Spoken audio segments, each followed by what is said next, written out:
15, the game will begin.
Welcome to Cabin Radio's live broadcast of the 40th anniversary Wade Hammer Challenge Cup. And as you can hear right off the bat, the atmosphere here at Ed Jeske Arena in Yellowknife is absolutely electric as we await the Challenge Cup games between St. Pat's and Sir John Franklin High School. The St. Pat's and Sir John mascots taken to the ice, getting the crowd whipped up into a frenzy. A dance competition is starting off tonight's games, and we are so happy to have you join us. We're happy to be here, Cabin Radio, as part of the 40th anniversary Challenge Cup.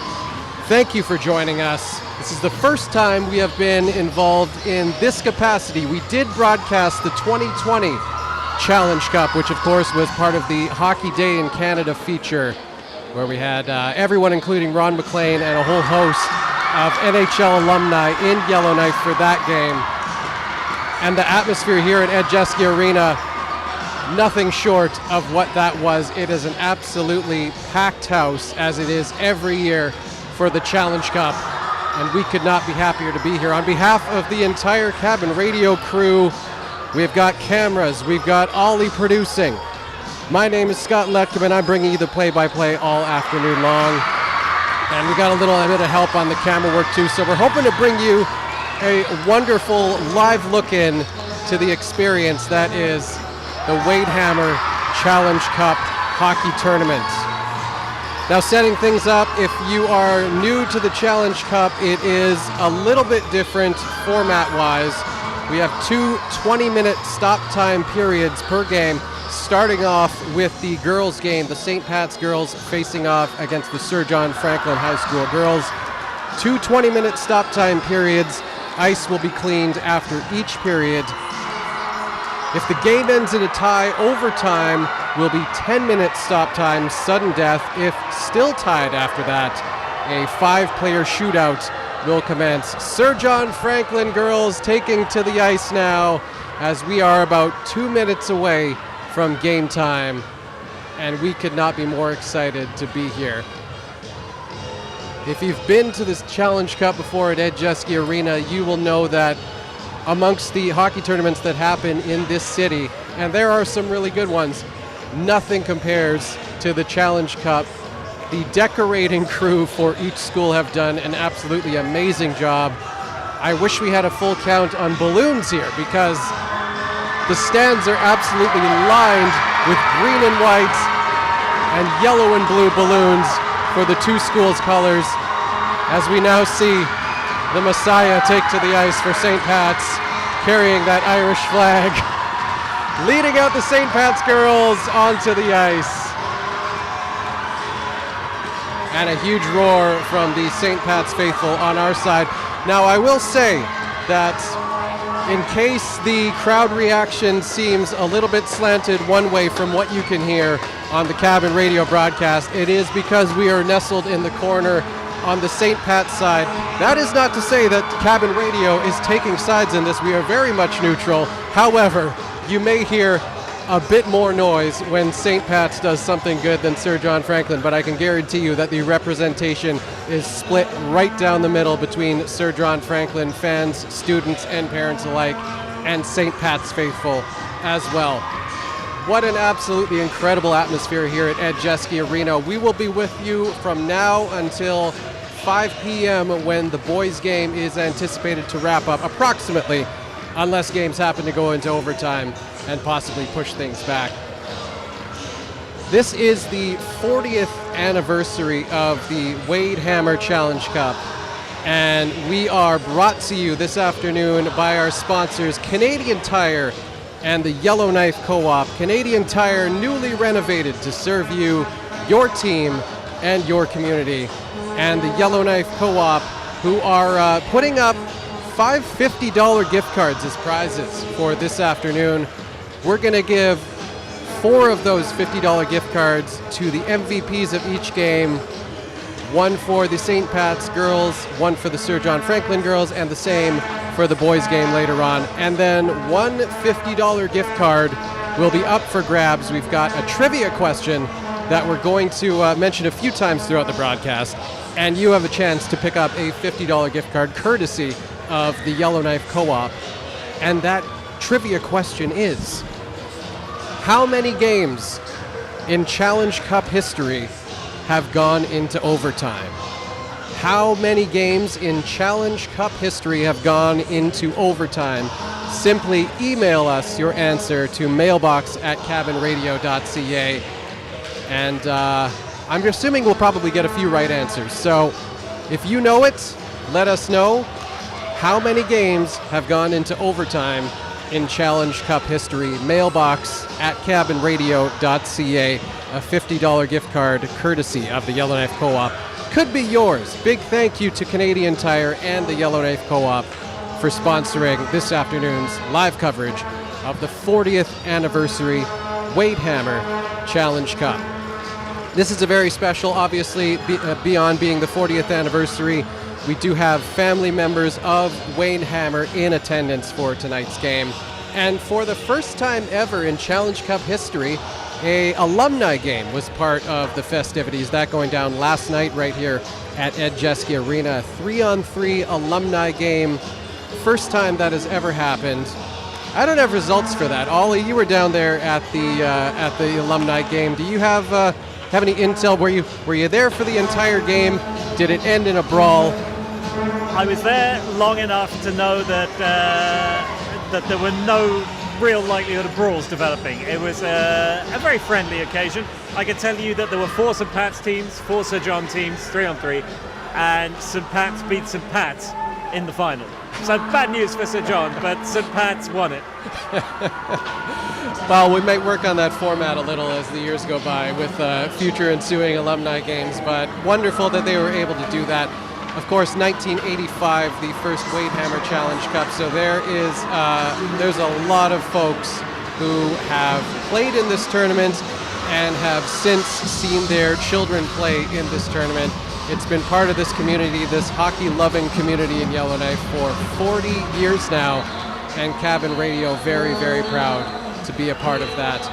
We've got 40 seconds up on the clock until the game gets underway, starting on typical Northern time, as we are now about 3 minutes past what we were anticipating as the puck drop time. But St. Pat's and Sir John Franklin out in full force as far as lineups go and as far as fans go. The crowd is jam-packed here at the Ed Jeske Arena. Really not a seat to be had, standing room attendance only. And that's the way it should be, and that's the way it is every year at the Wade Hammer Challenge Cup. We are anticipating a face-off. As that is coming soon, there you hear the buzzer, and we'll go through your rosters for the girls' game for the 2024 Challenge Cup. In goal for St. Pat's, number 1, Lexi Blanford. And going down the rest of the roster, number 2, Tessie Nensa, and it appears, oh no, I'm getting ahead of myself. Number 3, Lucy Fitzpatrick Bourgeois. Number 4, Anna Yakalaya. Number 6, Alyssa Maurice. Number 7, Morgan Kramers. Number 8, Isabel Nevitt. Number 9, Anna Hooland, who is one of your assistants of the St. Pat's team. Number 10, also wearing an A for St. Pat's, Brooklyn Hewitt. Number 11, Bridget Murphy. Number 12, Nevaeh Dusum. Number 13, Kinsley Andrew. Number 14, Jalen Gaudette. Number 15, Emily Mills. Number 16, Lily Brennan, who is the St. Pat's captain. Number 17, Georgia Debogorski. Number 18, Naya Nichols. Number 19, Julianne Leclerc. Number 20, Lissa Shimada. Number 21, Natalie Power. And number 22, Holly Murray, rounding out your girls' St. Pat's roster. And behind the bench, you've got coaches Rob Hart, Abby Webster, Daryl Hooland, Scott Daniels, and Sarah Hart. And taking a look at the Sir John Franklin girls roster, number 1, Paige Hawthorne. Number 2, Avery Westgard. Number 3, Sadie Walden. Number 4, Pontiac Mace. Number 5, Cassidy McLean. Number 6, Hayden Chappell. Number 7, Skyra Hewitt. Number 8, Journey Bergman. Number 9, Brooke Durnford, who's wearing one of your A's for Sir John girls. Number 10, Jenny Murray. Number 11, Rhea Rogers. Number 12, Leah McShane. Number 13, Mary Luna Langlois. Number 14, the captain of Sir John Franklin girls team, Andrena McDonald. Number 15, Anna Curran. Number 16, Morgan Noseworthy, wearing one of the A's. Number 17, Scarlett Taranjo. Number 18, Gabrielle Gillard. Number 19, Sarah McKenzie. Number 34, Maisie Murray, who is also an assistant captain for Sir John Franklin. Number 77, Nora Boken. Number 87, Hayden Schaefer. Number 88, Sophie Hawkins. And number 97, Willow Whitehead.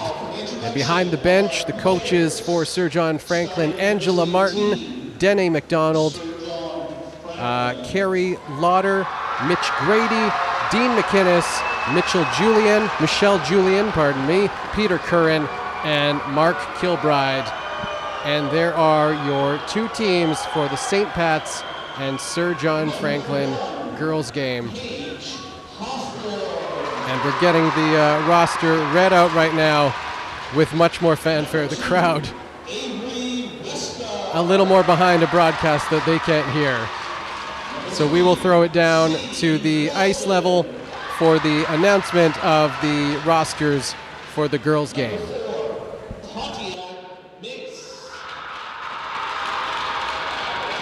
Number 5, Cassidy McLean. Number 6, Hayden Chappell. Number 7, Skyra Hewitt. Number 8, Journey Bergman. Assistant captain, number 9, Brooke Durnford.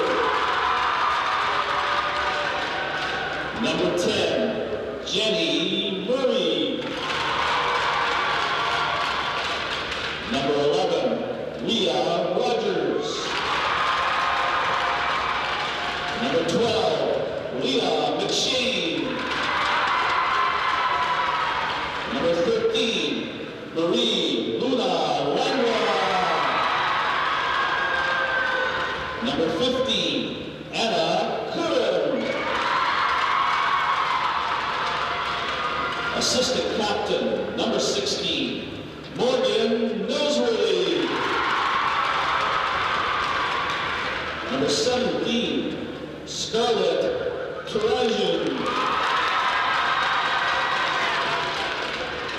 Number 18, Gabrielle Gillard. Number 19, Sarah McKenzie. Another assistant captain, number 34, Maisie Murray. Number 77, Nora Boken. Number 87, Hayden Schaefer.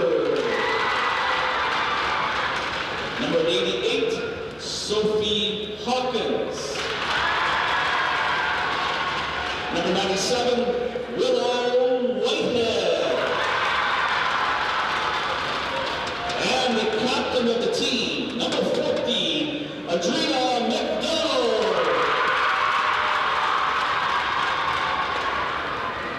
And the coaches, Angela Martin, Dene McDonald, Carrie Loader, Mitch Grady, Mr. Dean McInnes, Michelle Julian, and big organizers of the tournament of yesterday and the game today, Peter Curran and Mark Kilbride.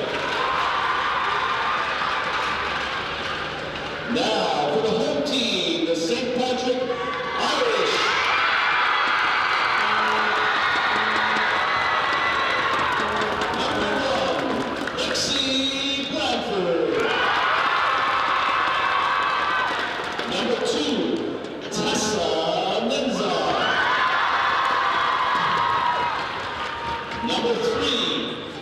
Lucy Fitzpatrick Bourgeois. Number 4, Anna Yakalea. Number 6, Alyssa Maurice. Number 7, Morgan Quavers. Number 8, Isabel Neves.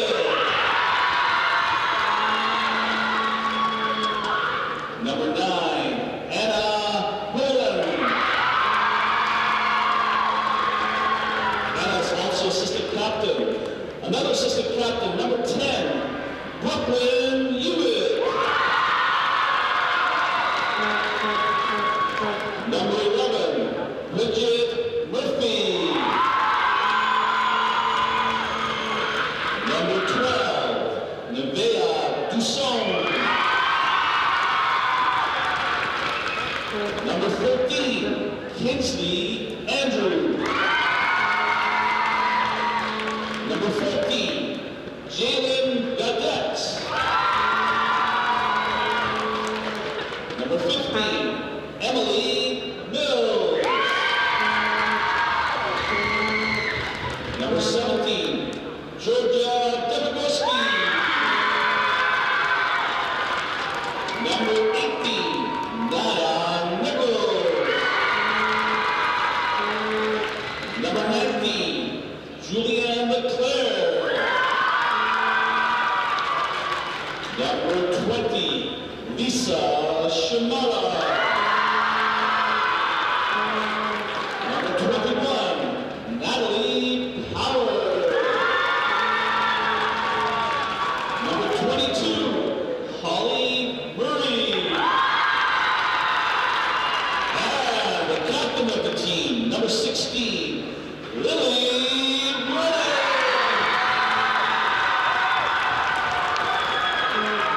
And the coaches for the Irish, Mr. Rob Hart,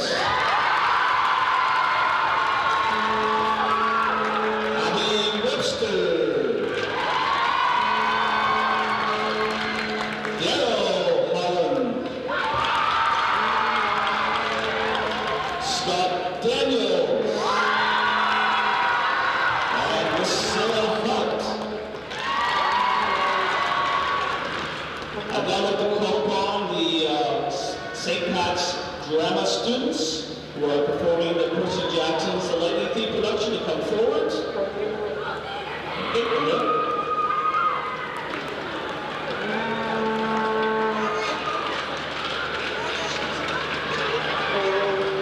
First of all, I'd just like to acknowledge and thank our officials for today. Our officials for today are Mr. Jamie Bouchard. Jamie. Also with him, Mr. Nathan Ham. On the lines, we have Jen Walden and Miss Ali Simpson. I'm now going to pass it off to our drama group to sing O Canada. Can we all please stand?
have the singing of the national anthem ahead of this very special 40th anniversary of the Wade Hammer Challenge Cup live at Ed Jeske Arena. And Cabin Radio's live broadcast of the Challenge Cup is brought to you by Canadian Tire. Canadian Tire, newly renovated to serve you, your team, and your community. And also brought to you this afternoon by the Yellowknife Co-op. We're putting up 5 $50 gift cards, one to each of the team MVPs, and then one that you can win simply by answering our trivia question for the afternoon, that being, how many games in Challenge Cup history have gone into overtime? Again, how many games in Challenge Cup history have gone into overtime?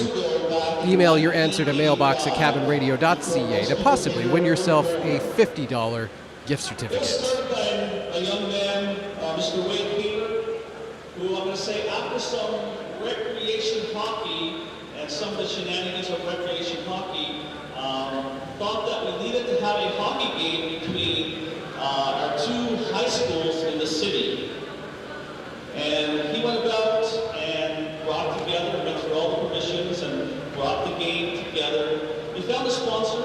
At that time it was Kentucky Fried Chicken, and the first cup was actually called the Colonel Bowl, or Colonel Cup, as regards to the KFC. Wade graduated from St. Pat's after that first year and went off to university in the South. And at one point we heard that the game was in jeopardy of not happening for that second year. Wade was quick to make phone calls and talk to people to make sure that the game continued on. And so there was a second year, and the rest is history. And we are here now in our 40th year, still celebrating the spirit of what Mr. Wade Hammer wanted for this game to be. A friendly competition between our major high schools in the north and certainly the two high schools in the city. So we're very excited that Canadian North sponsored for Wade's parents to come join us here on this special occasion. This is the 40th anniversary of this tournament, or this hockey game, and we're just so excited to have them here to join us in this special occasion. So I'm just going to ask Tara, I want to ask the captains from each team to make their way to center ice. For the ceremonial puck drop, there'll be 2 puck drops, one by Tara and one by Jelaine. They're going to make their way up there.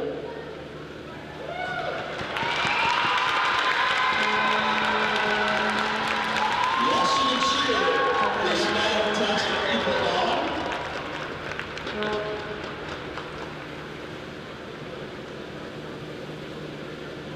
Just a little photo shoot.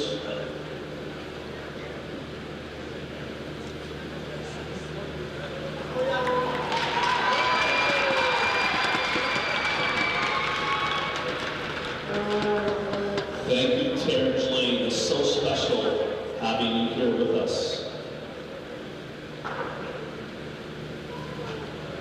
Let's go for Terrence Lane!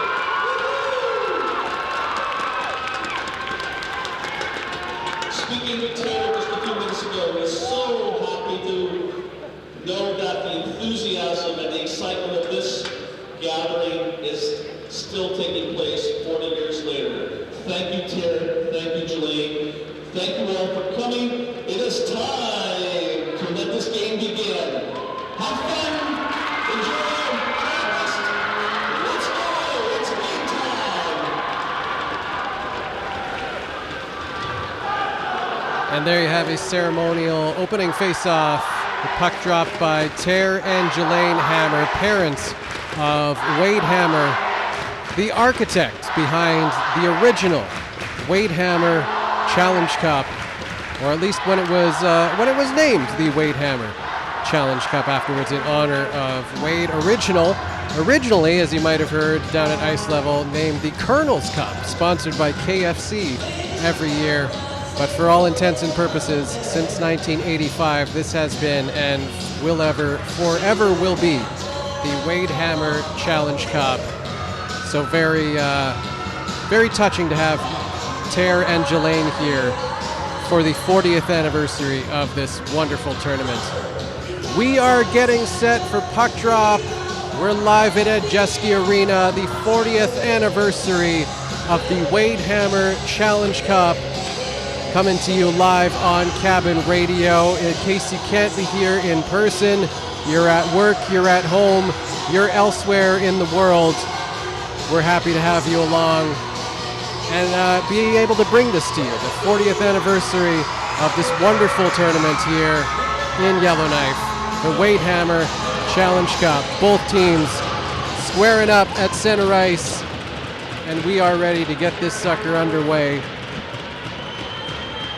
As the benches are closed, our referees are checking in with both goaltenders, and the 40th anniversary Wade Hammer Challenge Cup game is underway. Sir John Franklin winning the opening puck drop, and the puck is brought up ice. A turnover in Sir John's zone, and we've got a frozen puck, and we'll get a face-off just to the side of Sir John Franklin.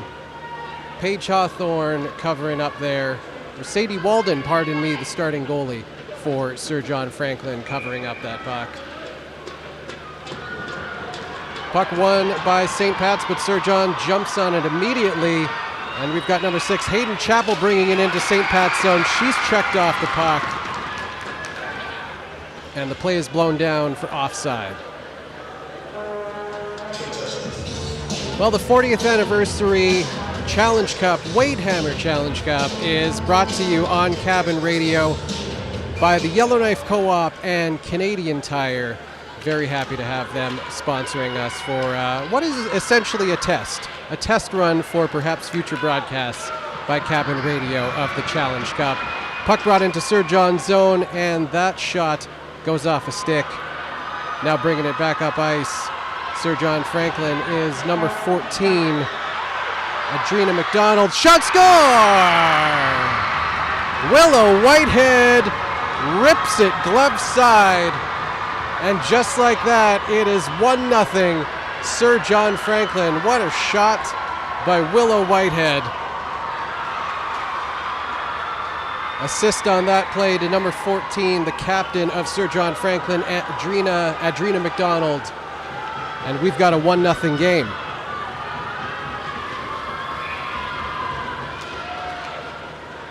Puck drop now for won by Sir John Franklin, and it's brought up ice. Checked by number 18 of St. Pat's, Nia Nichols. And they'll bring it out of the zone. Sir John Franklin rips it back in and gives chase. Back to collectives, Nichols. But number 17, Scarlett Tarango, gets to it first, throws it in front, and that's cleared away by Lucy Fitzpatrick Bourgeois. Cleared out of the St. Pat's zone and collected by Sir John Franklin once again. Here comes Scarlett Tarango, loses her footing, and down she goes, gets it behind the St. Pat's net. Now cleared to the sideboards, but pinching in is number 19, Sarah McKenzie. Puck back to the Sir John line, and now it's brought out to center ice and into the Sir John zone, but cleared out dutifully by the Sir John Franklin defense. Number 19, Sarah McKenzie, now collects the puck, throws it to the side. And number 17, Scarlett Tarango, now brings it into the St. Pat's zone. Tarango cuts to the middle, shot! And that one goes wide of the net. And we've got a whistle. And a little tie up there by the St. Pat's net. One of the linesmen goes down, but I think we're okay. Without incident, and the puck will be brought back outside the blue line as it was blown down for offside. 1-0 Sir John Franklin in this opening girls matchup of the 40th anniversary Wade Hammer Challenge Cup. Puck cleared out of the St. Pat zone off the face-off. They battle for it along the red line.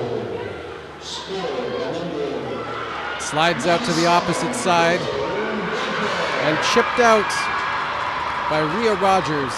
Assistant number 15, Now it's cleared back into St. Pat's zone, and back to get it is Nevaeh Dusum. Turned over at the line, though, and Sir John Franklin brings it back in right in front, and there was a chance.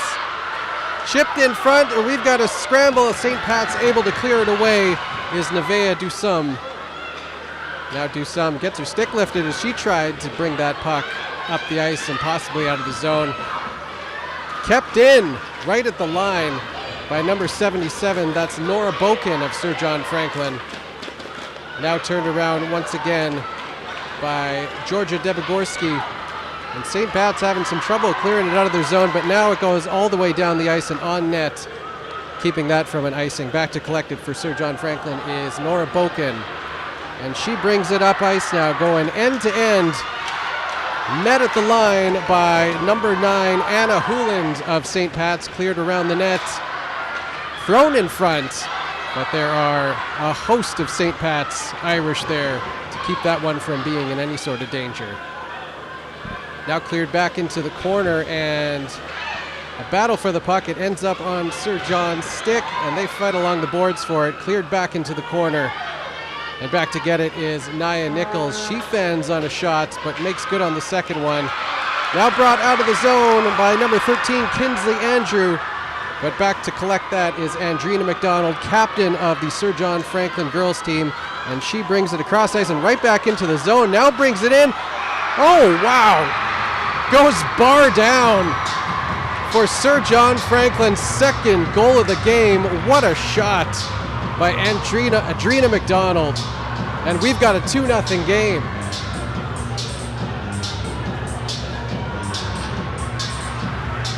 Wow, what a shot by Andrina McDonald. Off the crossbar and in. Not much that the St. Pat's goaltender could do on that one. That's just a great shot.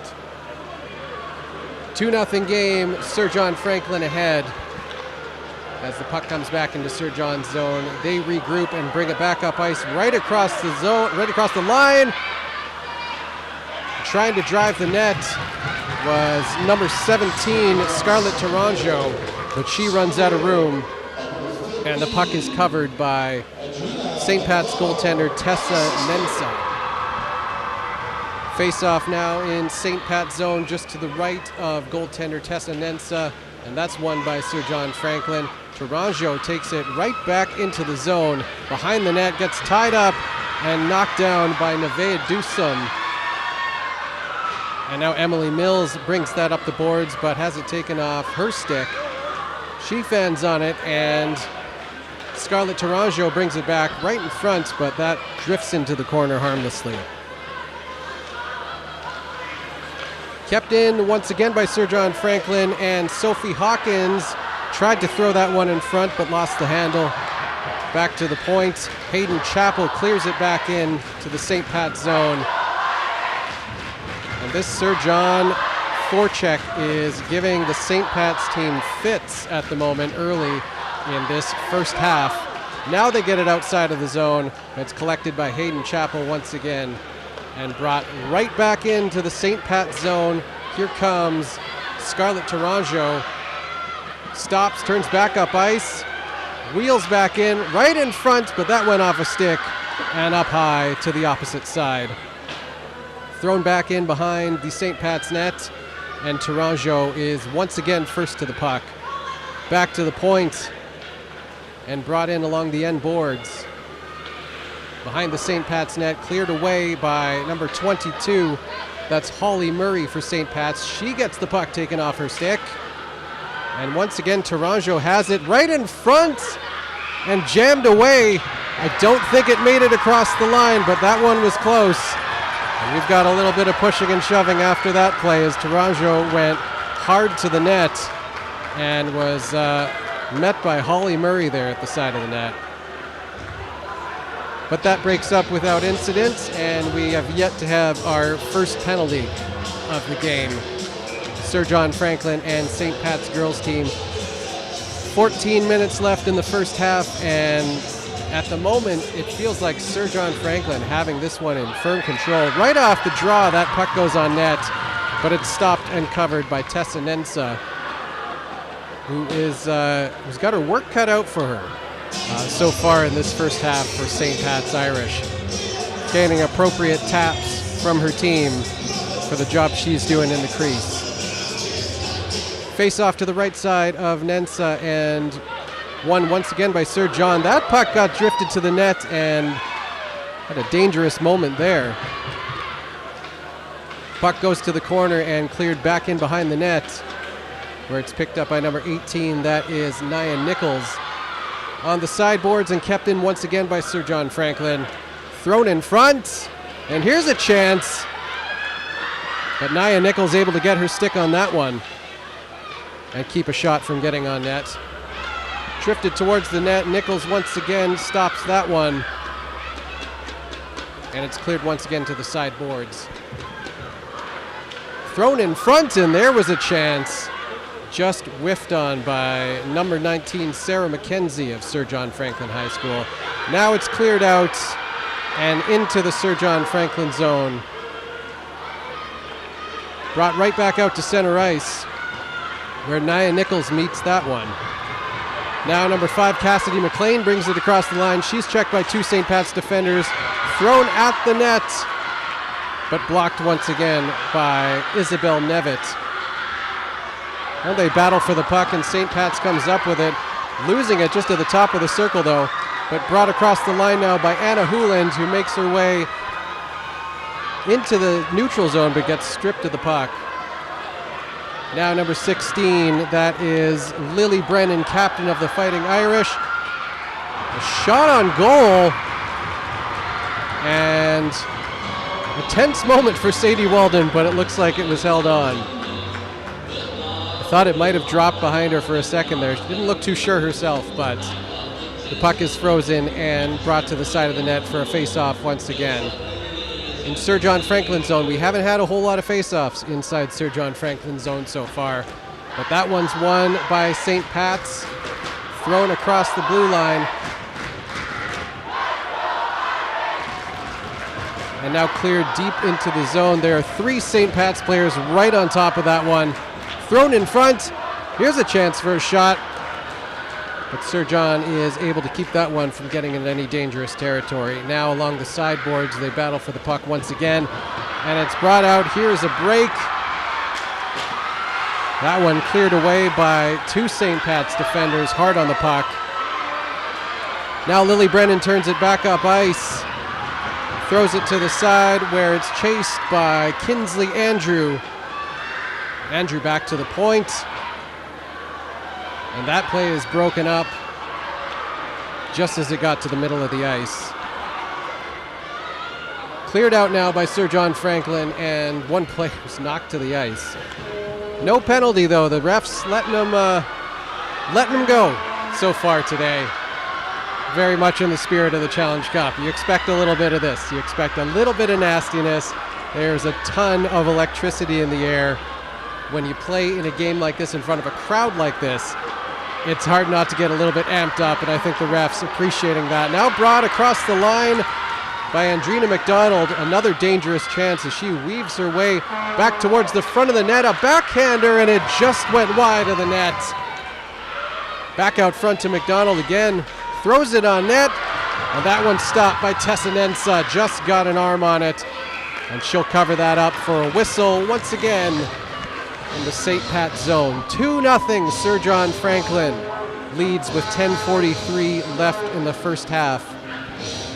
And so far, Sir John Franklin in firm control of this first game of 2 of the 2024 Wade Hammer Challenge Cup. Now a little bit of line confusion as a couple St. Pat's players have to get off the ice before we're able to drop this puck to the right of the St. Pat's goaltender, Tessa Nensa. That faceoff won by St. Pat's, thrown in front, and just cleared away by Nensa. Almost a chance for a rebound there. Back behind the St. Pat's goal, and now it's brought up ice by Holly Murray. And she's got a good head of steam. She's got one defender in front of her, and it's cleared away by a great back check there by Anna Curran. Cleared around the net and kept in by Nia Nichols. But brought back and across the line by Adrina McDonald. And now there's a race for the puck in the St. Pat's corner, cleared around the end boards. And Anna Curran's got some time to take a look. She throws it right in front. Here's a chance. Blocked by Nia Nichols, and there is a bit of a collision there between Rhea Rogers and Nichols. Nichols going down. And once again, the refs saying, play on. Now the puck thrown across the red line, poked back in, but then picked up. Ooh, almost a too many players call possibly there on Sir John as the puck was thrown right at the gate as they were changing lines. Now it's brought up ice with a good head of steam. Here comes Scarlett Tourangeau. She's in alone, 3-on-0. Stopped by Tessa Nensa. What a great save, getting her pat on that one. Keeping it 2-0. And a little bit of excitement as the music starts to play for that save by Tessa Nensa.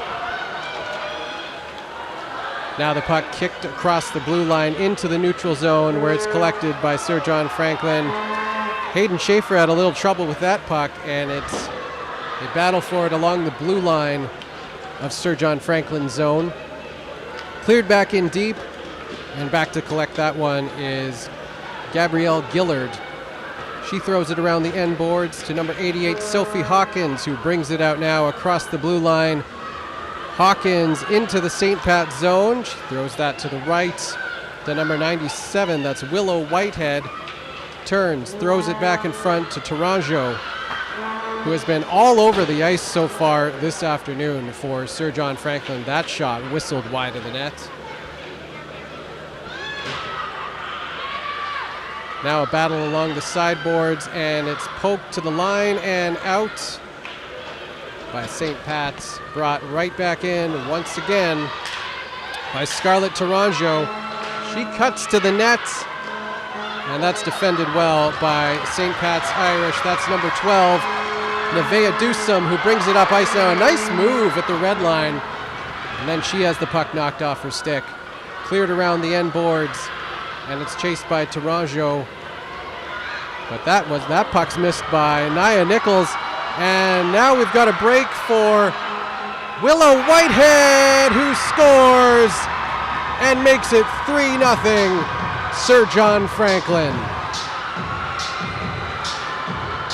Seemingly out of nowhere, the seas parted for Willow Whitehead, and she was in alone on Tessa Nensa and made no mistake putting that one in the back of the net and making this a 3-0 hockey game with 7:31 left in the first half. Cabin Radio's live coverage of the 2024 Wadehammer Challenge Cup is brought to you by Canadian Tire and the Yellowknife Co-op. And just a reminder, we have 5 Yellowknife Co-op gift cards, $50 gift cards that have been put up by the Yellowknife Co-op, 4 of which will go to the MVPs of each game. And then one that is up for grabs. All you have to do is tell us how many games in Challenge Cup history have gone into overtime. Email your answer to mailbox@cabinradio.ca, and a $50 Yellowknife Co-op gift card could be yours. Puck now at the red line, and Nia Nichols clears it back in, but not far. Gets a stick on it and brings it in a little bit further and continues the chase and creates a little bit of havoc in the Sir John zone. There is a chance for Nevaeh Dusum as she jumped on that one in front of the Sir John Franklin net. Now turned around by Isabel Nevitt, a shot! And that's stopped by Sadie Walden. And once again, a little bit of extracurricular activity. And this time, the officials are going to hand out a penalty as Isabel Nevitt showing a little bit of frustration after that play. And Sir John Franklin, pardon me, that is Alyssa Maurice showing a little frustration after that play. And that is going to send Sir John Franklin to the power play. The first power play of this game. Face-off brought all the way back into the St. Pat zone.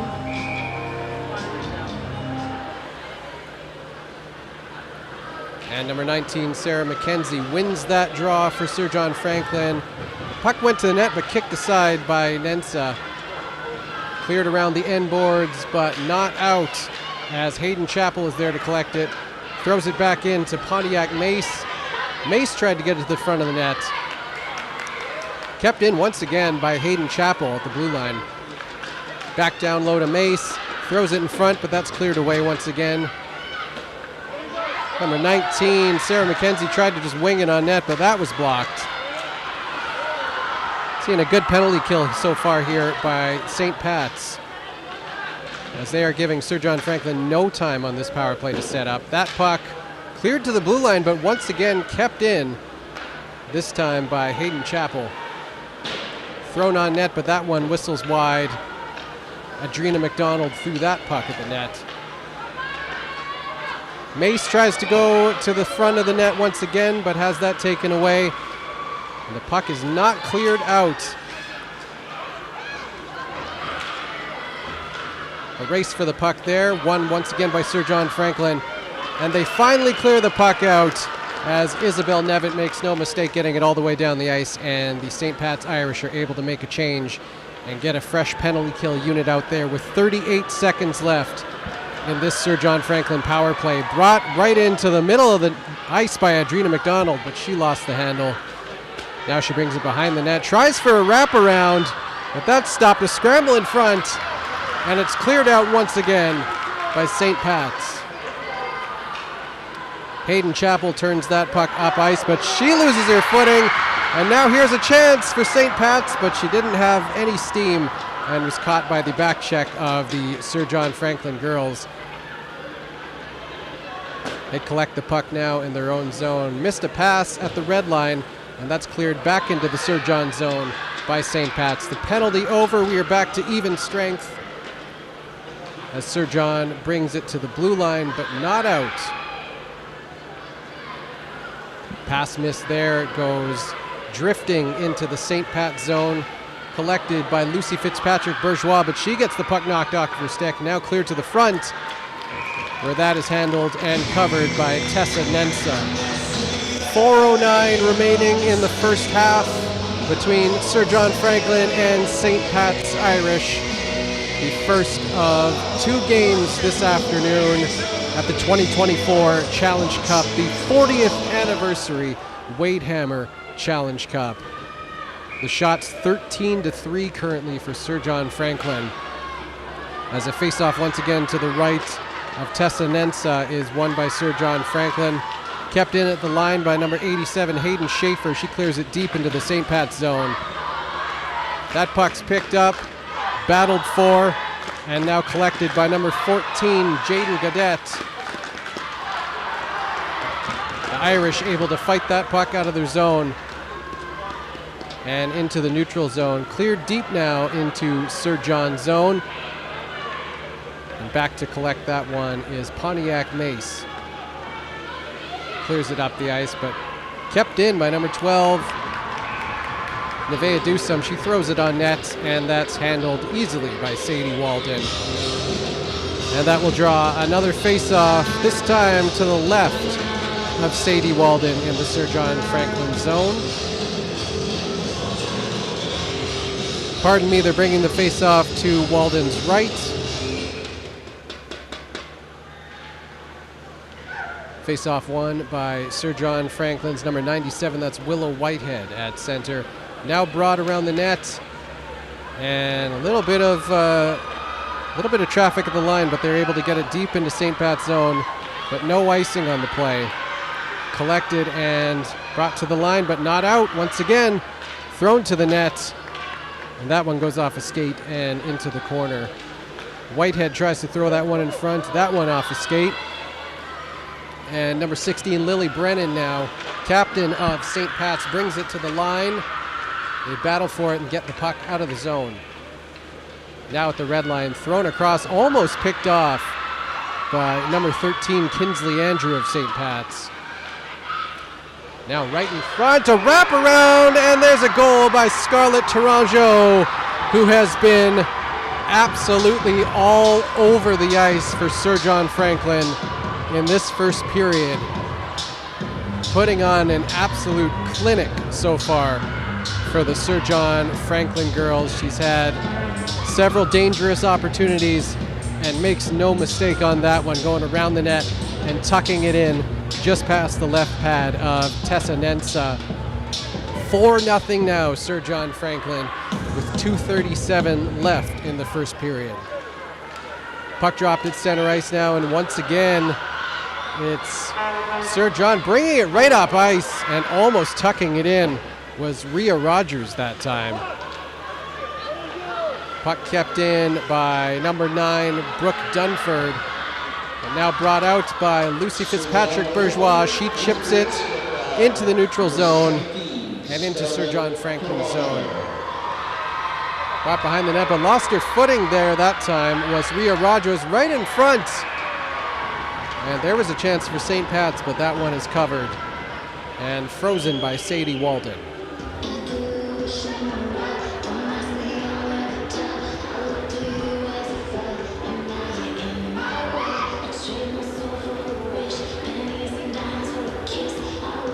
Definitely a little bit of frustration being shown at times here by the St. Pat's girls, who have been given fits by several Sir John Franklin players in this first period. Now the puck cleared out and brought across the red line by Rhea Rogers, but she gets the puck knocked off her stick and outside the zone.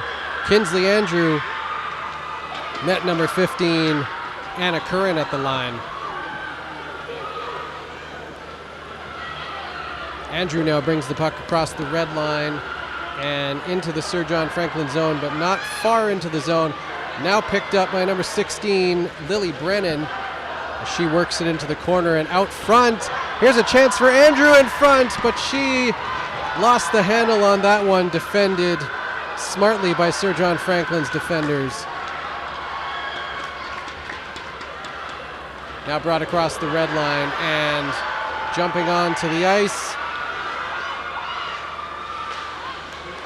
Thrown in front by Mary Luna Langlois, but that was knocked away. Now Kinsley Andrew has a chance on net. She's got to step on her defender. Andrew puts it over top of the net. A dangerous chance there for Kinsley Andrew as St. Pat's looking to get on the board in this first period. 44 seconds left in the opening frame. Puck picked off and nearly thrown on net, just going wide of Tessa Nensa. And now brought up ice by Bridget Murphy.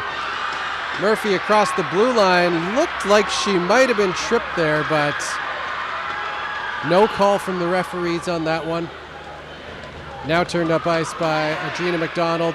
Kept in at the line by Emily Mills, but collected once again by Sir John Franklin. Brought to the line, but knocked back into Sir John Franklin's zone. 8 seconds left in the first period. St. Pat's looking to get a chance before this period ends, but it doesn't look like they're going to. As that is the end of the first period of the girls' game, the 2024 Challenge Cup.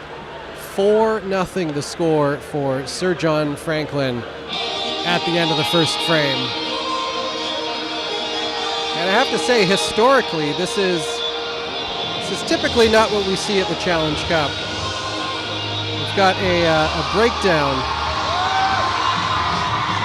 of previous games, the stats throughout the years, in case you're wondering.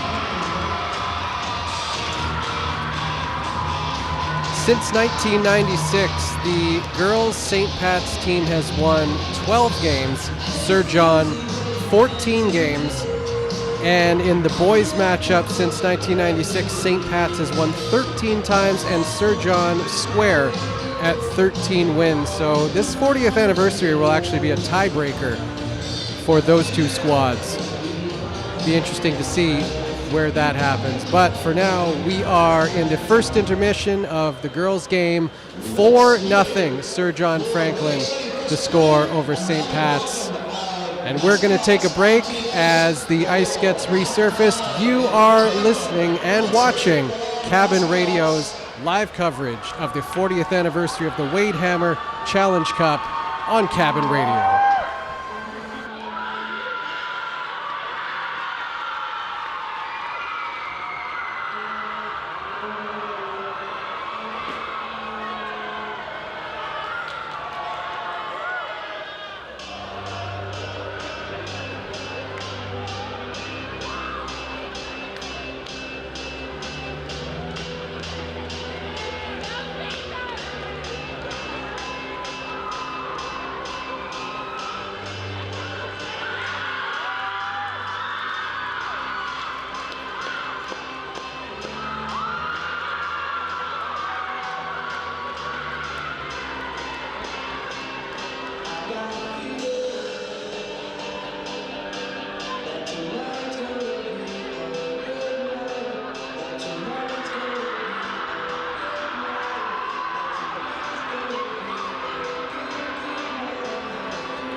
You're watching the 2024 Challenge Cup brought to you by Cabin Radio, and we're so happy you could join us for this. It's an absolute joy to be involved with this tournament, and the first time that we've done quite this scale of broadcast. I have to give a shout out to our camera people, AJ Goodwin and Sarah Price, doing a wonderful job, as well as Mr. Ollie Williams producing the entire broadcast. How about those nifty little score graphics and the clock? Oh my God.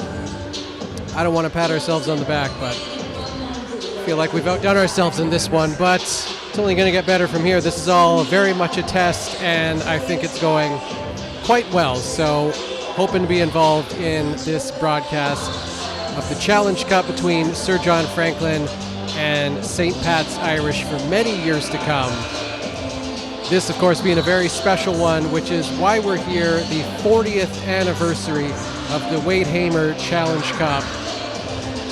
And it's brought to you by Canadian Tire, our sponsors this afternoon. Canadian Tire open 7 days a week from 8 a.m. to 9 p.m. Sundays 9 a.m. to 6 p.m. Of course, located at 328 Old Airport Road. And if you've been inside Canadian Tire recently, well, if you've been not even that recently, you know they've been doing extensive renovations for quite a while now. They are just about done, and it is looking absolutely fantastic. Canadian Tire, newly renovated to serve you, your team, and your community. Order online now for pickup and delivery, and they are currently on week 2 of their early Black Friday sale, by the way. Discounts of up to 50% off. Also brought to you this afternoon by the Yellowknife Co-op. The Yellowknife Co-op offering home delivery for groceries and pharmacy. Of course, you know that money spent on the Yellowknife Co-op stays in Yellowknife. Profits are returned to shoppers. 7 cents a liter rebate on fuel. And of course, you also know that you can get all your propane fills at your Yellowknife Co-op.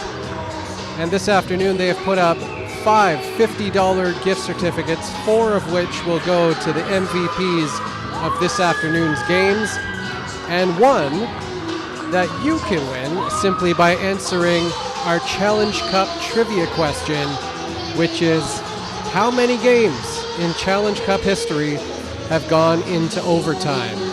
How many games have gone into overtime in the 40 years of this game happening? I called it a tournament earlier. It's not quite a tournament, but it's more than one game. It's somewhere in between. Let's go with extravaganza. How many games have gone into overtime? Email your answer to mailbox@cabinradio.ca, and you may pick yourself up a $50 gift certificate courtesy of the Yellowknife Co-op. We're awaiting the start of the second half of Game 1, the Sir John Franklin girls versus the St. Pat's girls. The first period going very much in favor of Sir John Franklin, 4-0 the score. As we come into the second half, the puck drop seconds away, and there we have it. Puck won by Sir John Franklin. But St. Pat's right on it, and a little bit of fire in the St. Pat's lineup by the looks of things to start this second half. Now the puck brought out of the zone to the blue line and chipped out by Sir John Franklin. Picked up by Lucy Fitzpatrick-Bourgeois, thrown across, and now brought across the line by Anna Hulin, who dumps it deep into the Sir John zone. Thrown back up the boards, and a favorable bounce off the corner, and that puck drifts into the neutral zone, where it's picked back up by St. Pat's, slapped back deep into the Sir John Franklin zone, and we've got a whistle for icing.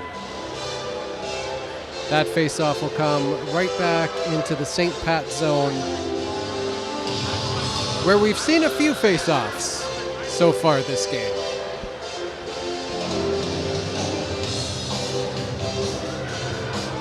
Number 13, Marie Luna Langlois lines up against, looks like number 10, Brooklyn Hewitt. of St. Pat's. Puck draw goes to St. Pat's, and they battle for it in the corner. Now thrown up along the side boards, and Langlois is there to throw it right back into the corner. Now thrown in front. Oh, just missed by Langlois. There was a chance. Thrown from the point and in the net. I think a little bit of traffic may have aided that goal. And we have got a 5-0 game. Sir John Franklin in firm control of this one. Just a minute and 10 seconds into the second half. And you may notice the St. Pat's crowd, which we are positioned nearby here as the Cabin Radio broadcast continues, very quiet as that goal puts Sir John Franklin up 5-0 in this first game. Now brought across the line, fired at the net, but wide was number 9, Anna Hooland of St. Pat's. Cleared around the end boards, and out of the zone goes that puck. Chipped back into the middle, and number 18, Nia Nichols, brings it back into the Sir John Franklin zone. Takes it around the net, tries to center it, but is met with some good defense there by Hayden Schaefer of Sir John Franklin. Puck comes back up the boards, off the stick of Anna Hoolan and out. They battle for it along the sideboards, and it makes its way into the middle of the ice. And another turnover there as the puck remains in the neutral zone. Chipped along the boards and into Sir John's zone, but right back out and all the way down into St. Pat's zone, where we'll have icing, and the face-off brought back into Sir John Franklin's zone.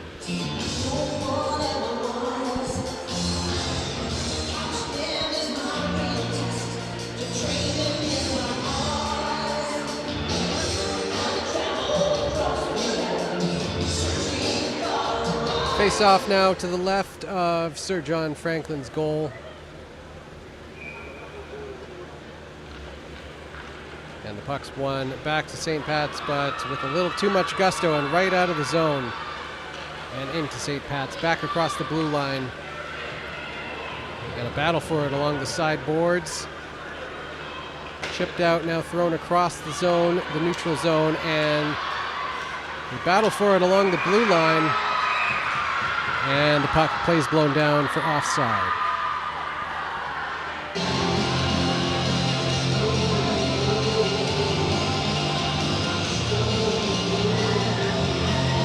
Face-off just outside of St. Pat's zone. Number 22, Holly Murray, taking the draw for St. Pat's, and she wins that one to the sideboards. A battle for the puck right along the blue line. And now it's brought up ice by number 6, Alyssa Maurice, into Sir John's zone, but she doesn't get far before it's turned back.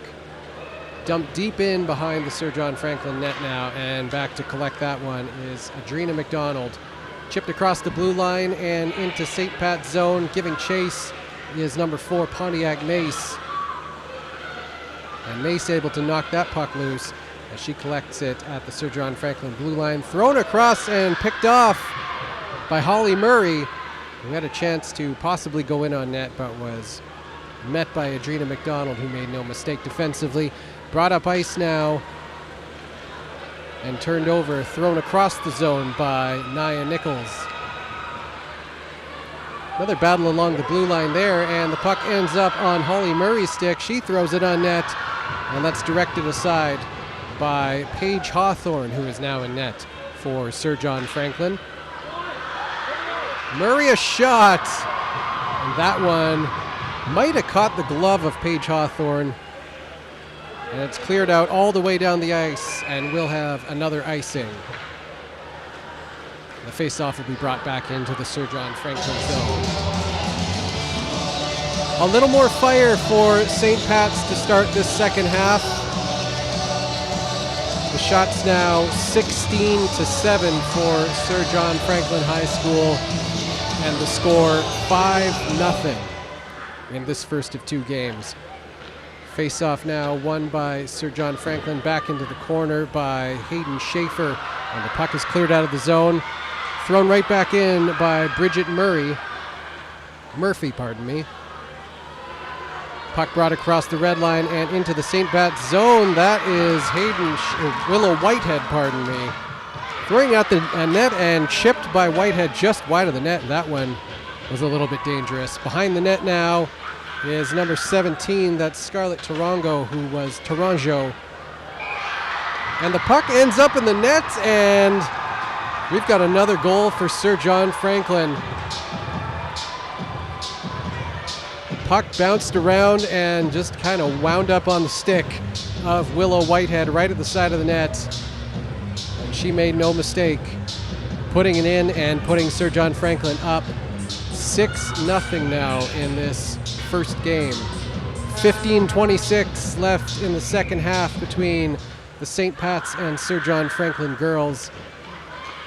Face-off won by St. Pat's, thrown across the blue line and picked up by Bridget Murphy, who brings it across the red line. And it's blown down for offside as Murphy was checked just as she crossed the blue line. Sir John goal scored by Willow Whitehead.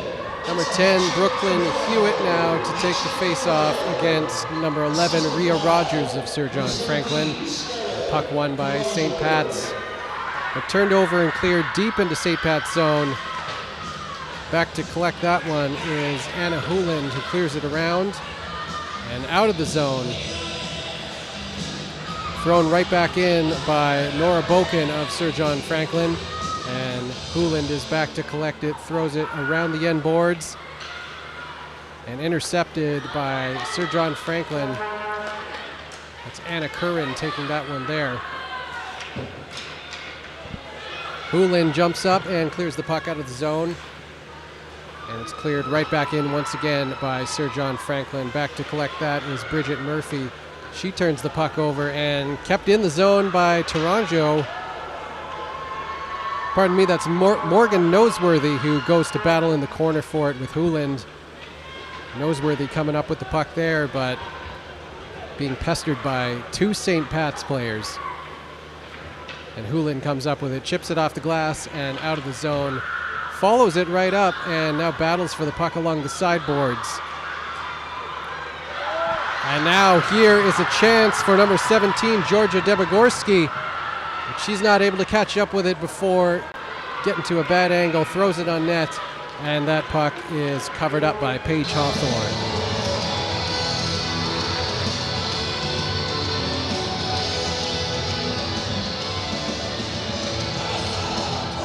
Cabin Radio's live coverage of the 40th anniversary of the Wade Hamer Challenge Cup is brought to you by Canadian Tire and Yellowknife Co-op. We're very happy to have them aboard as we have a face-off once again to the right of Paige Hawthorne in the Sir John Franklin zone. And number 21, Natalie Power of St. Pat's wins that draw. Across to the far side, chipped back in deep by Lucy Fitzpatrick-Bourgeois. Now thrown in front, but there's nobody home, and that puck makes it outside of the Sir John Franklin zone. St. Pat's will have to tag up, but puck is touched and the play is blown down for offside. We've got a St. Pat's fan who is very in the spirit of things, possibly blocking your view. But understandable. This is a wonderful game, a wonderful event. And again, the atmosphere here this afternoon is absolutely electric. St. Pat's clearing that puck deep into the Sir John zone now. Collected by, I believe that's number 19, Sarah McKenzie, bringing it up along the sideboards. McKenzie flips it out of the Sir John Franklin zone, and that's chipped back by Nia Nichols. Across the red line now, St. Pat's trying to work that back into the Sir John Franklin zone, but meeting resistance along the blue line. And number 3, Lucy Fitzpatrick-Bourgeois clears that into the zone. Able to keep it in along the blue line. but losing the handle and cleared out once again by Sir John Franklin. Nia Nichols now across the red line. She fires it deep into the Sir John Franklin zone and gives chase. Number 87, Hayden Schaefer, clearing that around the net. But that's picked up by number 22, Holly Murray, who just missed the net with that shot. Thrown on net, but hit the side mesh.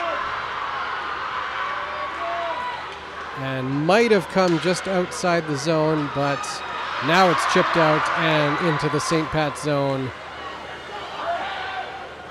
And Holly Murray will have time to collect that one and brings it up ice now. Here comes Holly Murray for St. Pat's across the red line, across the blue line into Sir John's zone. Puck thrown in off a skate. And that's turned over, and across out of the zone, cleared back in by Lucy Fitzpatrick-Bourgeois. And now Adrena McDonald will bring this around the net, bringing it up nice with a head of steam across the red line into St. Pat's zone. Here comes McDonald. She's in alone and scores.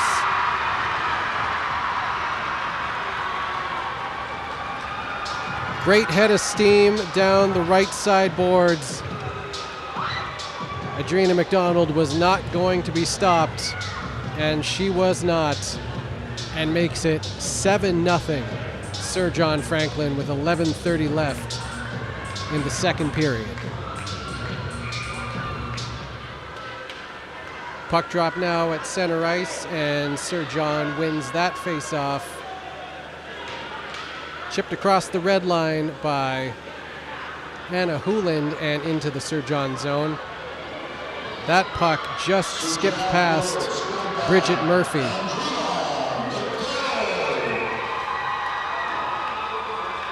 And we've got a penalty now. Didn't see this one myself, but one of the officials signaling for a body checking penalty. And it looks like number 13, Marie Luna Langlois, heading to the box for Sir John Franklin.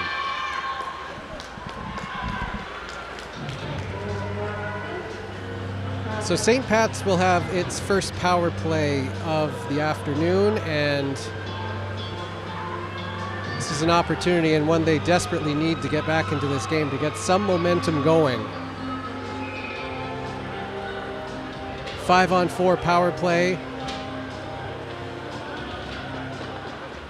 And the puck is won by Sir John Franklin. They clear it all the way down the zone, down the ice immediately.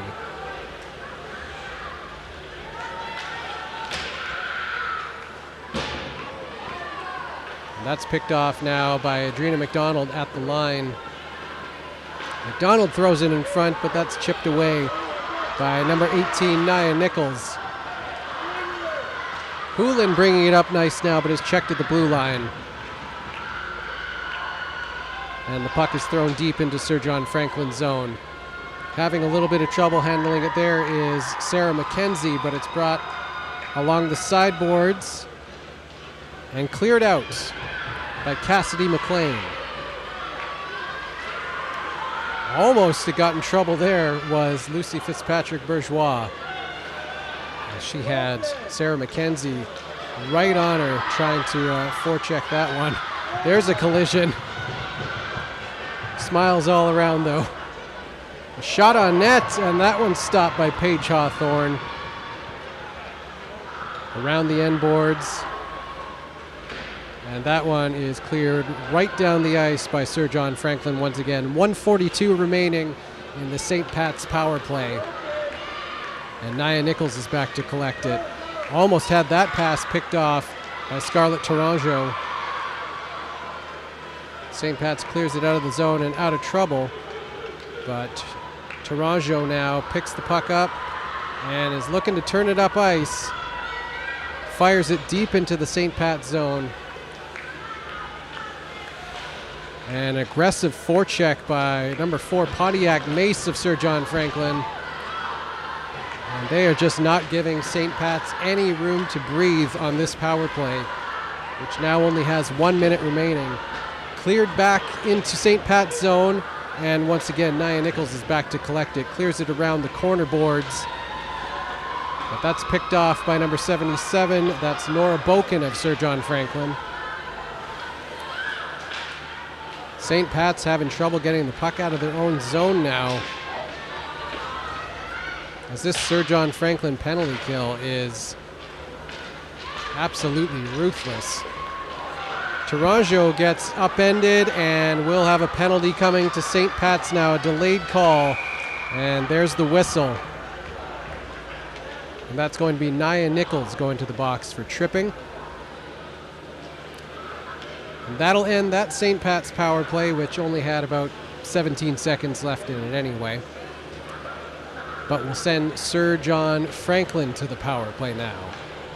Face-off in St. Pat's zone. Willow Whitehead lines up against Nevaeh Dusum.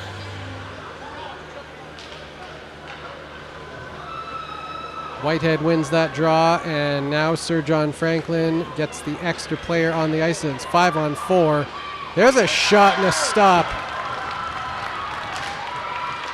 Close chance there by Sir John Franklin, almost made it 8-0.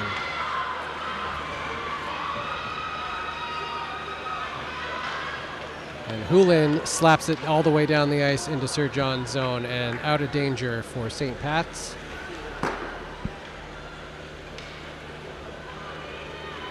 Brought up ice now by Willow Whitehead.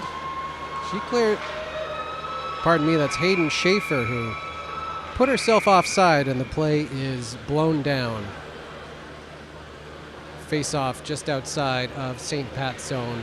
6:16 left in the second half of Game 1 of the 40th anniversary Wade Hamer Challenge Cup, live at Ed Jeske Arena in Yellowknife. As we line up for another face-off, that is Willow Whitehead getting control of that one for Sir John Franklin.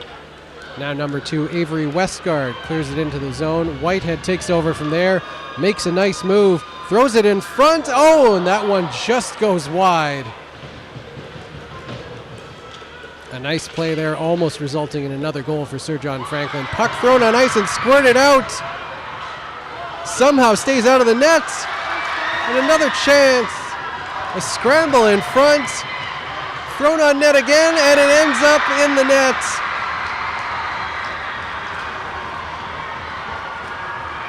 Absolute chaos in the St. Pat's zone.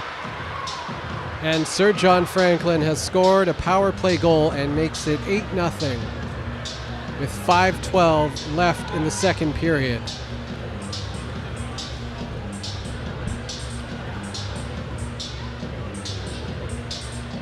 Certainly can't blame St. Pat's goaltender Lexi Blanford on that one. She did just about everything possible to keep the puck out of the net. I think the 5th rebound might have been the one that found its way into the mesh. And Sir John Franklin, this is, in the history of this game, has got to be one of the more lopsided ones we've seen. Sir John Franklin has just looked absolutely unstoppable this afternoon in our first game. Rhea Rogers now brings the puck and throws it across ice. Fired at the net by Adrena McDonald, and that one's blocked. Now Anna Curran throws it down low to Rhea Rogers once again. Missed that puck. And it's cleared along the sideboards where McDonald picks it up once again. McDonald throws it in front. And that's knocked away by Nia Nichols of St. Pat's. Nichols missed that one, and the puck once again winds up behind the St. Pat's net. Collected by Bridget Murphy. She loses it though, and McDonald once again moving in on net, but she's closed on by Nia Nichols quickly. 3:36 now left in the second period of the girls' game. St. Pat's versus Sir John Franklin, the 2024 Challenge Cup, live on Cabin Radio. And this live broadcast is brought to you by Canadian Tire, and the Yellowknife Co-op, the sponsors for the 2024 Cabin Radio broadcast of the Challenge Cup. Face off to the right of Sir John Franklin's goal, thrown on net, and there it is. St. Pat's gets on the board. A rebound off a shot from the point, and the St. Pat's girls have got themselves a goal.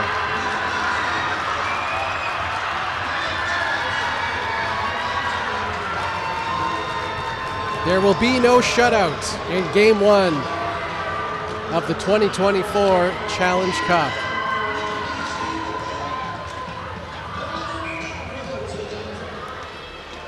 Puck drop at center ice and knocked towards the St. Pat's zone. Now brought across the red line by number 22, Holly Murray. But she loses the handle on that one, and Sir John once again looks to turn it up ice. Chipped in deep, and we've got a whistle for offside. St. Pat's goal, scored by number 6, Alyssa Maurice. Assistant number 22, Holly Murray. Assistant number 3, Lucy Fitzpatrick Bourgeois. Face off just outside of Sir John Franklin's zone. And now being brought into the zone by Skyra Hewitt. And she threw it on net. Had a chance with that one. Now St. Pat's turns it up ice. We've got a 2-on-0 here. And shot. That one went just wide. Nevaeh Dusum had a good head of steam on that one.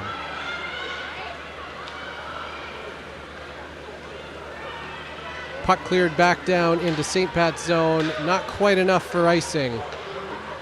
As Nichols picks that puck up, brings it around the net, throws it up the boards, and right into Sir John's zone, where that's collected by number 18, Gabrielle Gillard.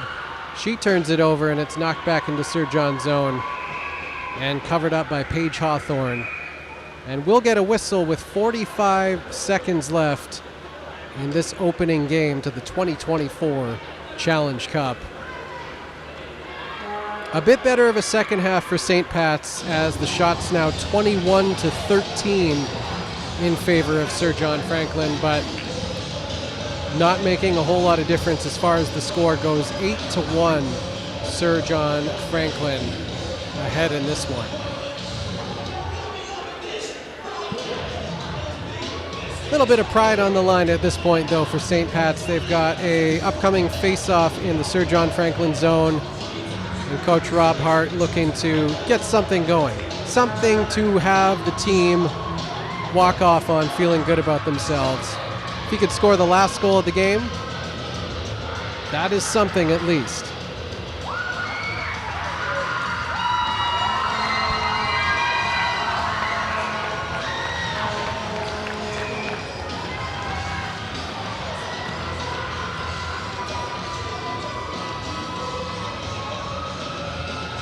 And here we go, the final 45 seconds of Game 1 of the 2024 Challenge Cup. St. Pat's looking to make this an 8-2 game. Draw taken by Adrena McDonald, who clears it around the end boards. Brought up ice, but turned over. But right back is Hayden Chappell, as she just picked that one up and darted up ice. A shot and a good save there by Lexi Blandford. McDonald once again controlling the puck. Tried to throw it in front, but lost the handle on that one.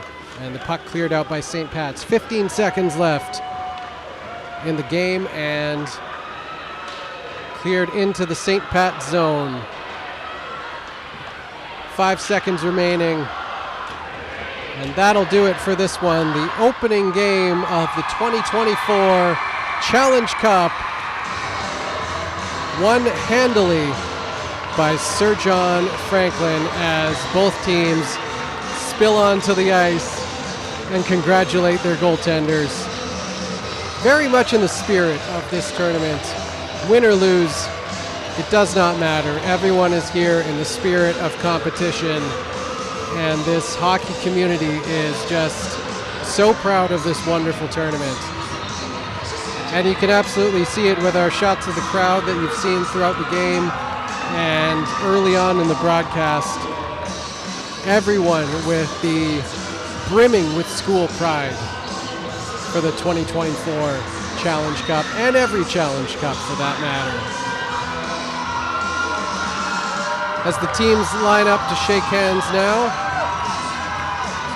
once again, the final score, Sir John Franklin 8, St. Pat's Irish 1.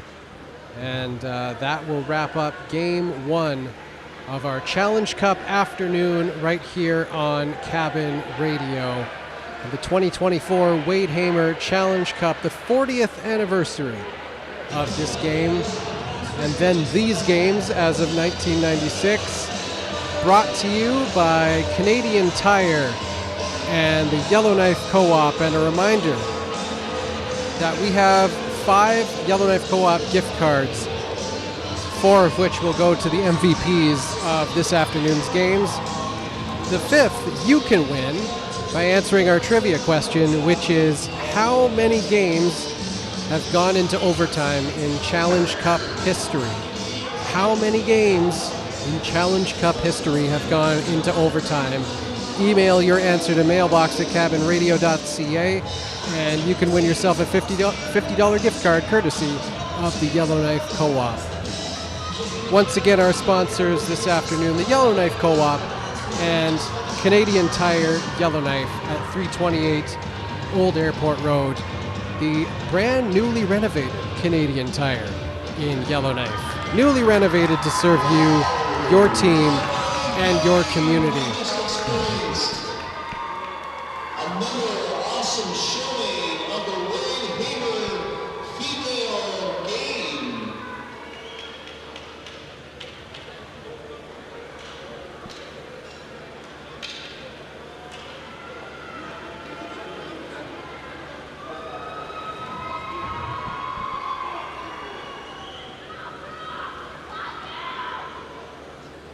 Both teams lined up on the blue lines now as we await the MVPs of Game 1 for St. Pat's and Sir John Franklin.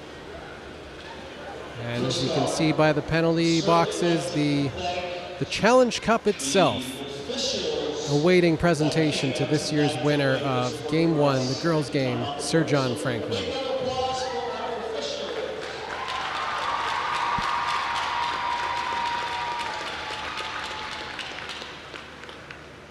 This time we're going to call Mr. McGinnis, principal of the Cole Sir John Franklin. He is going to present the cup.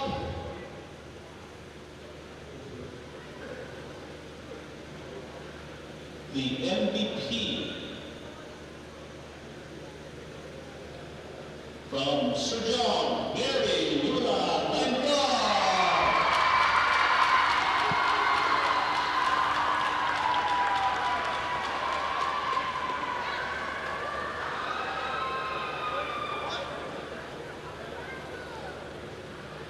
There you have your MVP of Sir John Franklin, number 13, Mary Luna Langlois.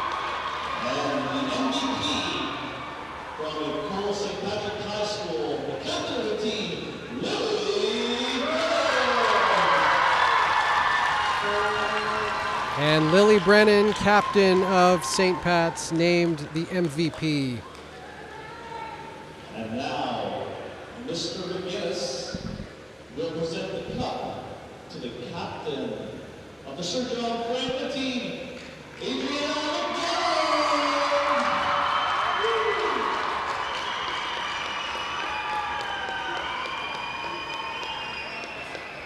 Congratulations to both teams on a hard-fought victory. Adriana McDonald now captain of Sir John Franklin, as well as the assistants Brooke Durnford, Morgan Noseworthy, and Macy Murray, joining her for a picture as the 2024 Challenge Cup champions are crowned with Adriana McDonald now parading around the ice. with the Challenge Cup trophy, and well deserved. She had an incredible game, was all over the ice, and a major factor into Sir John Franklin's win to kick off the 2024 Challenge Cup games.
There you have it, the St. Pat's and Sir John Franklin girls make their way off the ice following this opening matchup of the Challenge Cup 2024. Sir John Franklin now lining up for a team picture. The winners of this opening game. And we're going to take a break. Thank you for tuning in. Our 2024 coverage of the Wade Hamer 40th Anniversary Challenge Cup continues with the boys matchup next. Don't go away, right here on Cabin Radio.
just want to go ahead and thank the admin. We're back live on Cabin Radio, the 2024 Challenge Cup, the 40th anniversary of the Wade Hamer Challenge Cup, live at Ed Jeske Arena in Yellowknife, and just awaiting the start of Game 2, the boys' game between St. Pat's and Sir John Franklin High School. Game 1, the girls' game, very lopsided with a Sir John Franklin 8-1 win. Looking forward to hopefully a competitive matchup in Game 2 here as the two teams line up, and we'll go through the lineups shortly as Cabin Radio's live coverage of the 2024 Challenge Cup is brought to you by Canadian Tire and the Yellowknife Co-op. Let's go down to ice level now as we introduce Game 2 of the boys' game, the lineups for Sir John Franklin and St. Pat's High Schools.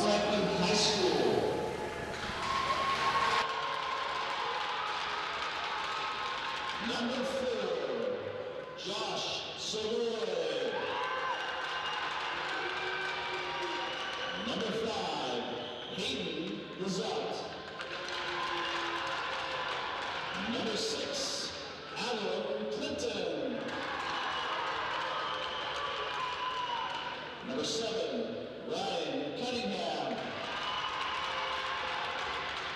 Number 8, Harlan Lazat.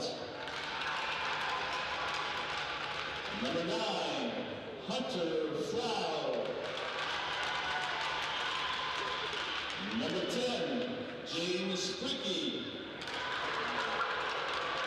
Number 11, Cormac Stewart. Number 12, Peter Staples. Assistant captain, number 13, Nate Bergman. Number 15, Finley Stewart. Number 16, Tucker Beck. Number 17, Zeph Whalen. Number 18, Caleb Knight. Number 19, Asher Hutton. Assistant captain, number 34, River Whitehead. Number 77, James Terrian. Number 87, Josh Bostowski. Number 88, Nathan Kidd.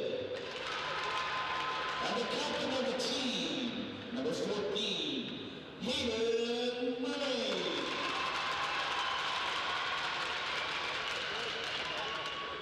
Coaches for Sir John, Logan Shute, Mitch Grady, Cody Bourgeois, Mark Kilbride, and Mr. Peter Coyle. That's your coaching staff. And now the home team, the St. Pat's Irish.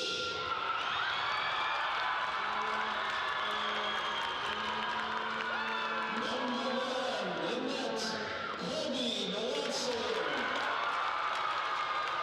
Number 2, Jack Walsh. Number 4, Evan Aikman. Number 6, Evan Power. Number 7, Austin Morton. Number 8, Aiden Palisade. Assistant captain, number 9, Kyle Carson. Also assistant captain, number 10, Marcus Vandermeer. Number 11, Leo Manning. Number 12, Max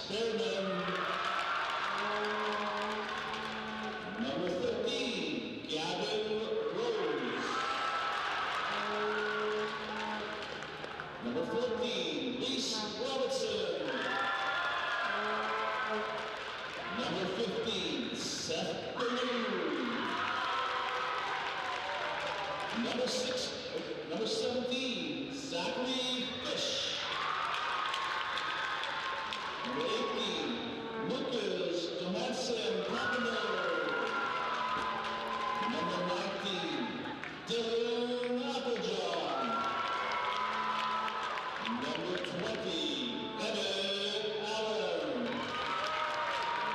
Number 21, Jack Rokovich. Number 22, Natus Purdy. And the captain of the Irish, number 16, Bill.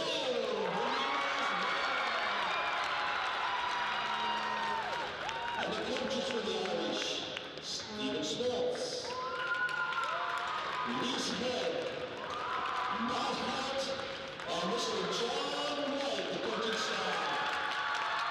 Have a great game, folks. Good luck. Play hard, play fair. Enjoy. Let's go.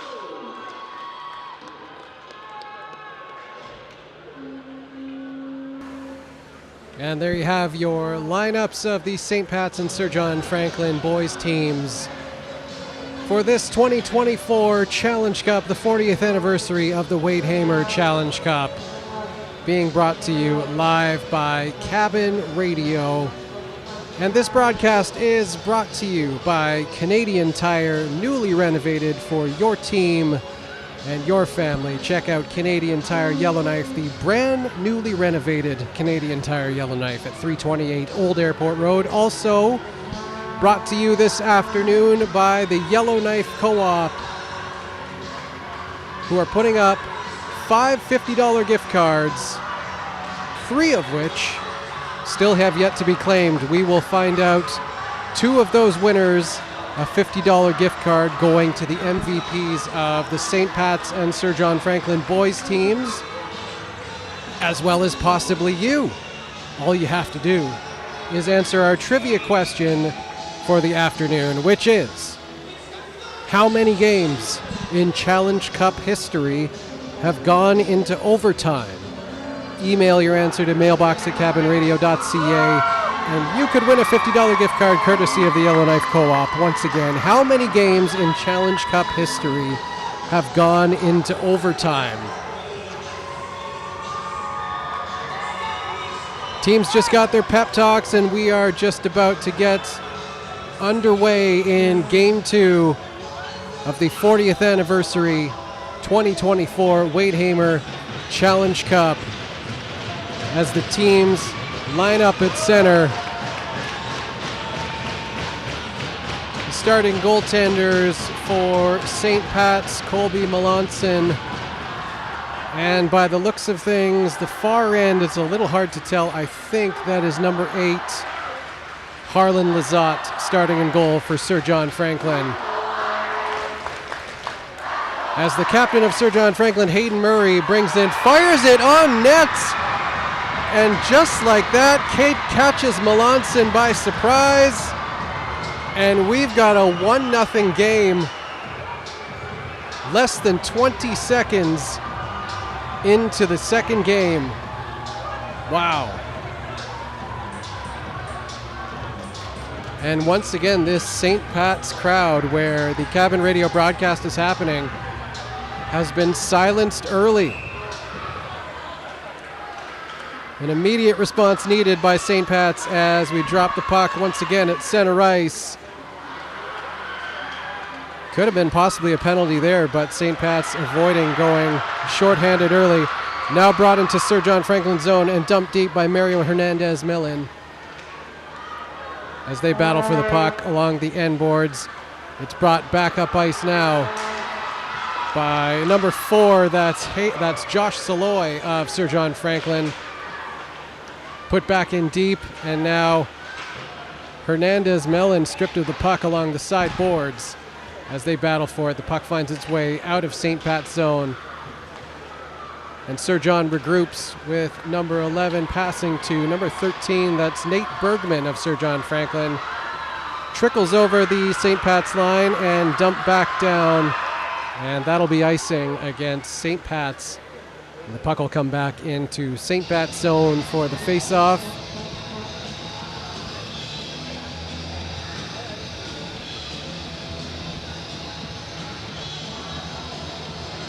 As they line up just to the right of St. Pat's goaltender, Colby Melanson.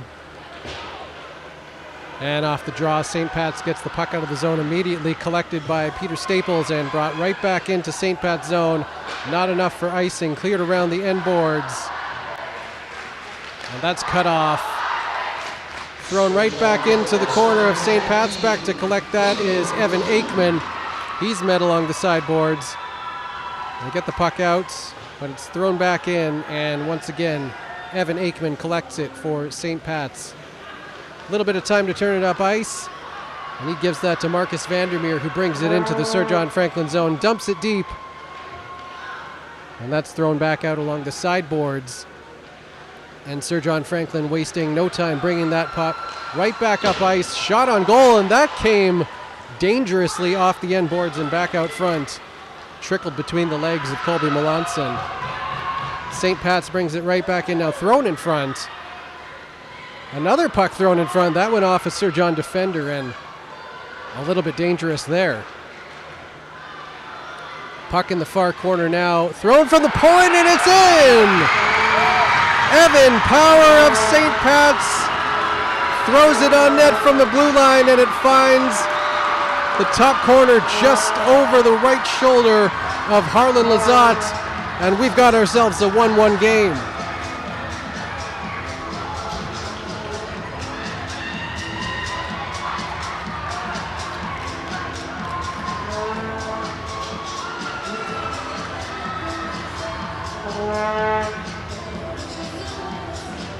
Evan Power ties it up at 1.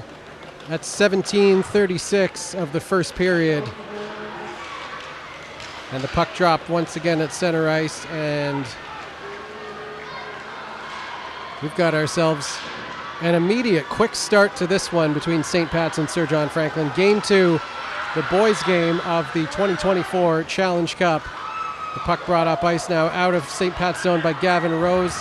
He's checked at the red line, but it finds its way deep into Sir John's zone, chipped around the end boards, and now brought back up ice by number 14, Hayden Murray, captain of Sir John Franklin. He fires it on net, and Melanson gets a toe on that one.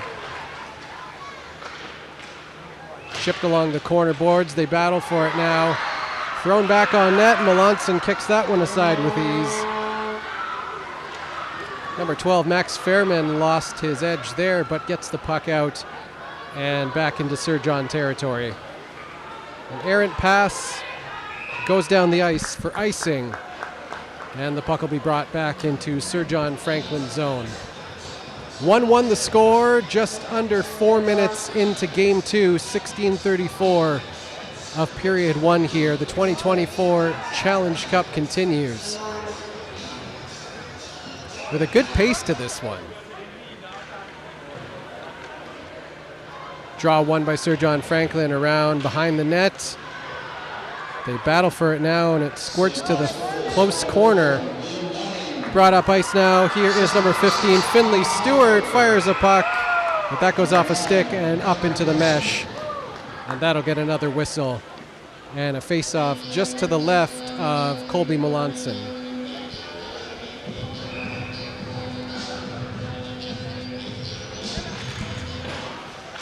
Face-off won by number 9, Carter Carson of St. Pat's, and brought out of the zone. Brought back in by number 15, Finley Stewart. He loses the handle on that one, trying to get it to a teammate. Now Sir John Franklin brings it over the red line into St. Pat's zone. This is number 11, Cormac Stewart. He's checked off the puck, and St. Pat's is able to clear it out. Carter Carson brings it to the center ice line, but gets it no further. It's brought back now. A shot on goal by number 87, Josh Chorkowski. And that's stopped and froze by Colby Melanson of St. Pat's.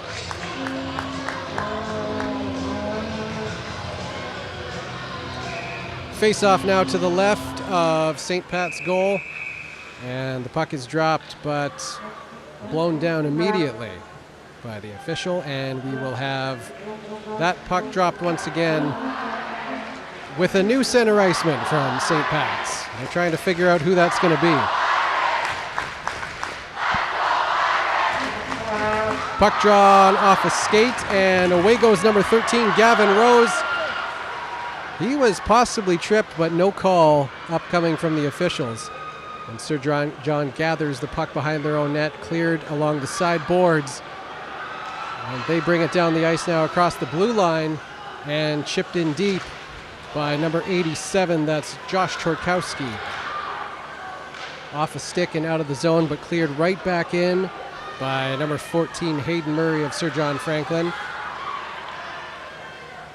And now Mario Hernandez Mellon loses the puck behind the net and turns it over, but gets it right back, but he's going to have to battle in the corner to get control of it. Comes out front, but St. Pat's are able to recover.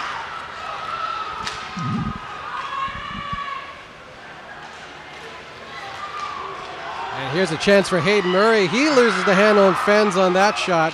He had it in great position coming across that St. Pat's line right into the slot. Carter Carson bumped off the puck at center, and that's turned over. He gets it back, though, throws it across ice. Possibly a lane for number 4, Evan Aikman, but he's cut off.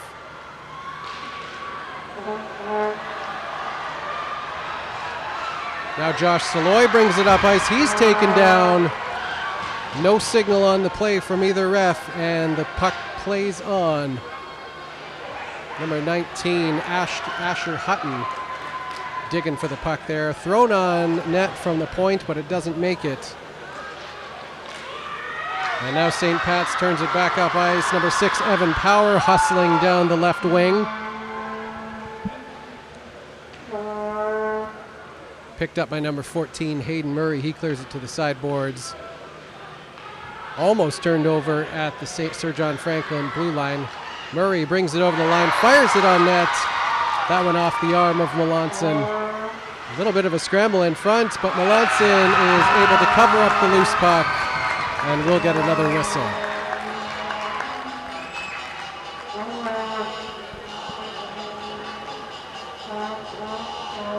.13:27 left in the first period. The shot's 6-2 for Sir John Franklin so far, and a 1-1 game.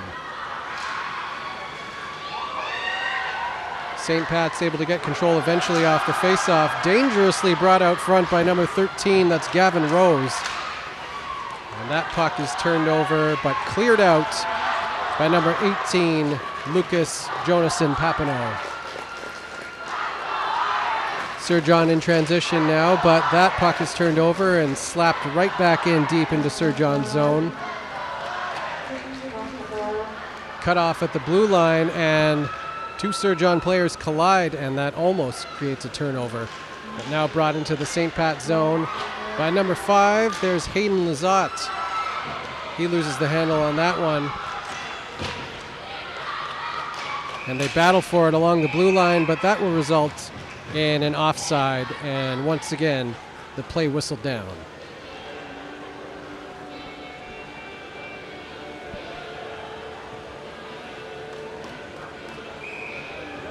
Carter Carson lines up for St. Pat's against number 87, Josh Chortkowski. And the draw eventually controlled by Sir John Franklin as they bring it back. Try to transition up ice, but having a little trouble doing so.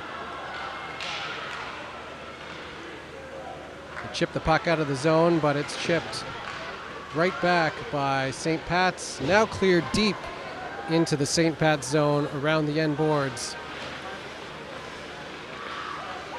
And number 6, Evan Power, collecting that one, chipping it back into the corner. Brought up ice now by Carter Carson. He's across the red line into the Sir John Franklin zone. Tries to cut to the middle, a shot! And almost snuck it through the 5-hole, but that one is stopped and held on by Harlan Lizotte. And we'll have a face-off to the right of the Sir John Franklin goal.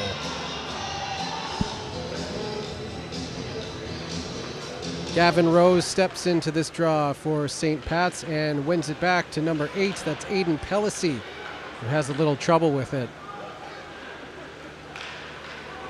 Puck is kept in at the line, thrown on net by Mario Hernandez Mellon, but I thought it was frozen, but they play on. Now the puck brought up ice smoothly by Hayden Murray.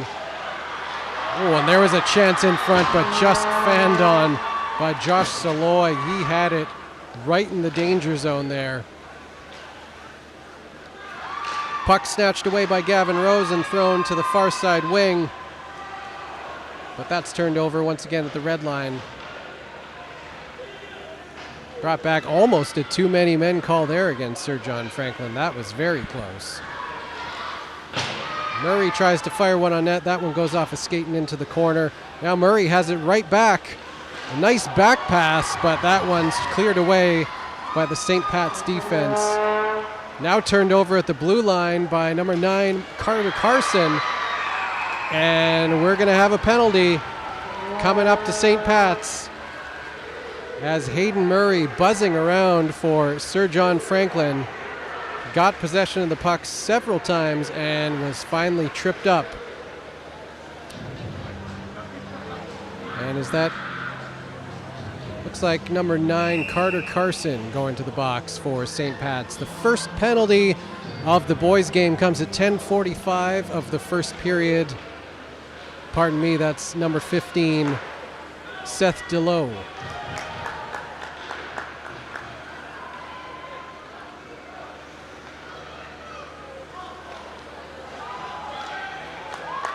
Now the puck cleared all the way down the ice into Sir John Franklin's zone, collected by number 34, that's River Whitehead. Pass up the sideboards to number 11, Cormac Stewart. Stewart fires it wide of the net, and that'll drift into the corner, where it's collected and fired back out of the St. Pat zone. Hayden Murray picks it up and looks to bring it back into St. Pat's zone. Gets tangled up with his teammate. And this Sir John power play having a little trouble getting itself organized. The puck behind the net now and cleared all the way down, almost resulting in a quick chance for number 14, Reese Robertson of St. Pat's. He forechecks tenaciously and almost creates a turnover. But now it's picked up and brought into the St. Pat zone by number 11, Cormac Stewart. But he loses the handle, as does number 16, Tucker Beck.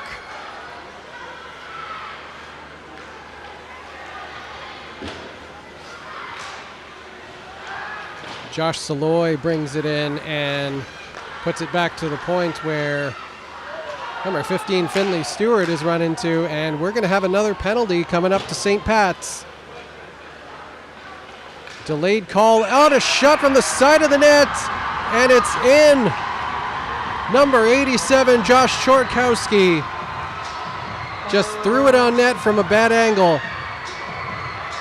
Might have gone off a skate, and either way, the result in the back of the net. And we have a 2-1 game.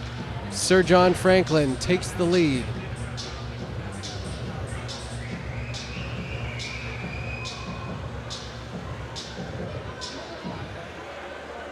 So there was 18 seconds left in that initial penalty to Seth DeLoe. DeLoe comes out of the box. And now Sir John Franklin has a fresh 2-minute power play following that goal, putting them up 2-1. Puck cleared deep into Sir John Franklin's zone. Now brought back up the sideboards. Cut off at the blue line. And it's cleared out. And a quick break now for number 15, Finley Stewart, but he's stripped of the puck. And now St. Pat's bringing it into Sir John's zone, shorthanded. Fought off the puck there in the corner. Now brought back up the ice by Shortkowski. There's a shot off the crossbar and into the mesh, that close to making it 3-1 for Sir John Franklin. The Falcons wasting no time putting shots on net from every angle, and that last one resulting in a 2-1 hockey game from a bad angle, and then almost 3-1 with that last shot going off the crossbar. Face off to the right of the St. Pat's goal. Drawn back by Sir John Franklin, thrown towards the side of the net, they score! Hayden Murray makes no mistake. Beautiful pass from the point by River Whitehead off the face-off. And Sir John Franklin converts on the power play and goes ahead 3-1.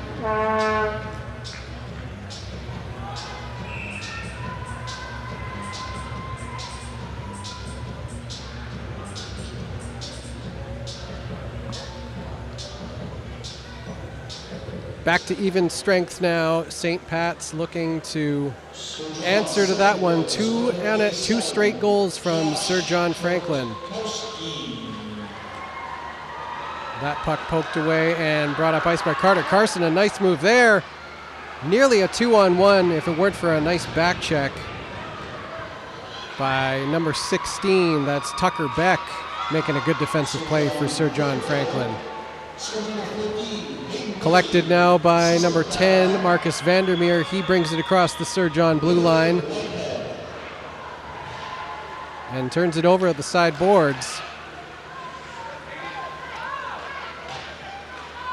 Now cleared out of the St. Pat's zone, but brought right back in. And another turnover at the red line as Sir John Franklin gets it in now. This is number 15, Finley Stewart. Turning, trying to find someone across the middle of the ice. Chortkowski picks it up, throws it in front. Oh! And there was a chance there, a bounce off a stick. And Melanson had to be careful with that one. St. Pat's now bringing it right back into Sir John's zone. Reese Robertson plays it deep. And now number 18, Lucas Jonason Papineau battles down low. Tried to throw it in front, but nothing doing there. Cleared out of the zone, and there's a foot race for it now between Chortkowski and Dylan Applejohn. Chortkowski lost his footing.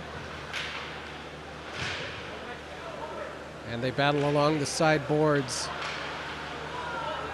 Now a nice move by Hernandez Mellon as he is trying to find somewhere to go with the puck in the St. Pat zone. Makes a wise play, clearing it to the side. Thrown down the ice, and that's an icing call against St. Pat's. And the face-off will come right back into their zone. 6:27 left in the first period. The boys' game, St. Pat's versus Sir John Franklin, the 2024 Challenge Cup, live on Cabin Radio. Brought to you by Canadian Tire and the Yellowknife Co-op. And there's another seemingly harmless shot from the blue line that found its way through. And I think might have surprised Colby Melanson. Finds its way through the 5-hole and into the net. And we've got a 4-1 Sir John Franklin lead now.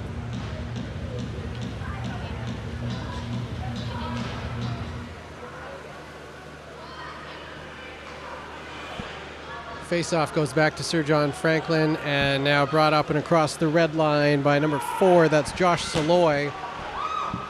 He loses the handle. It's brought back out of the zone by Carter Carson.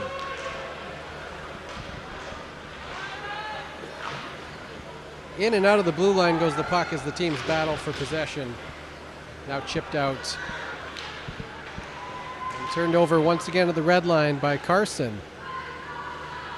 Hayden Murray turns it up ice, passes it to Saloy, fires a shot, and that one was close too, just grazing the post. Went off a defensive stick by St. Pat's, and I think may have fooled Melanson a little bit.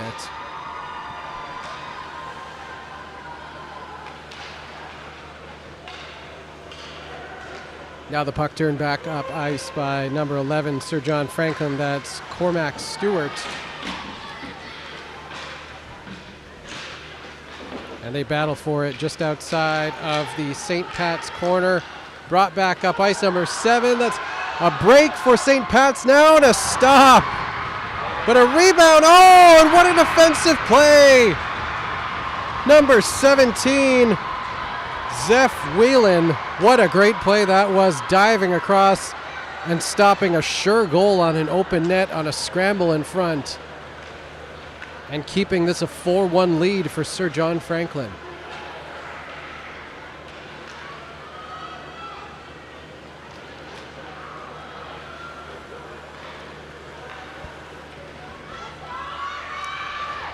Now the puck tangled up in the linesman's skates, but flipped down deep.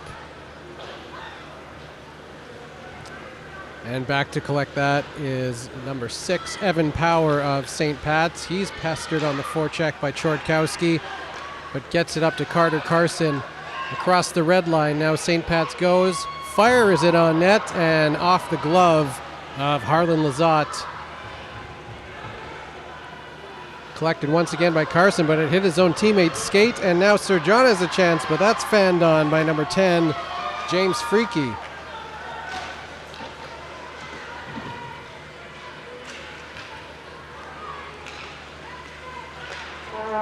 Turnover at the red line as Carter Carson now brings it back into the Sir John Franklin zone. Working his way behind the net.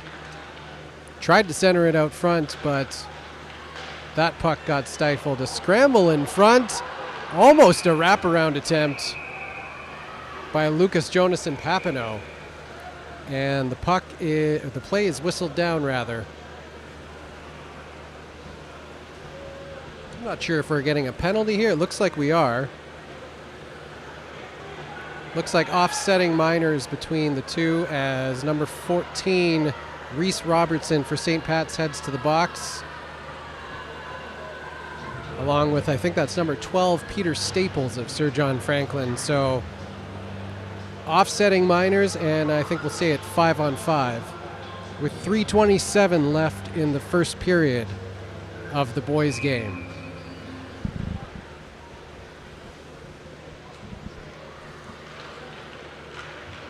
Face-off won by Sir John Franklin, brought up ice by number 19, that's Asher Hutton. He turns it over at the red line. And now brought back into the Sir John zone by Gavin Rose. Rose cuts to the middle, gets a shot, rebound off the end boards, and a scramble in front. And eventually collected by Sir John Franklin. They make their way back up the ice. And we might have a 2-on-1 now. Great back check there by Gavin Rose. Keeps anything from happening for Sir John Franklin. Fired back into the zone.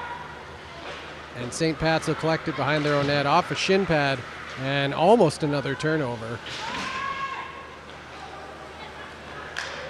Nice clear, and now we've got a 2-on-2. Fired on net, easily handled by Harlan Lizotte from the wing. A little bit of confusion on the change there for St. Pat's.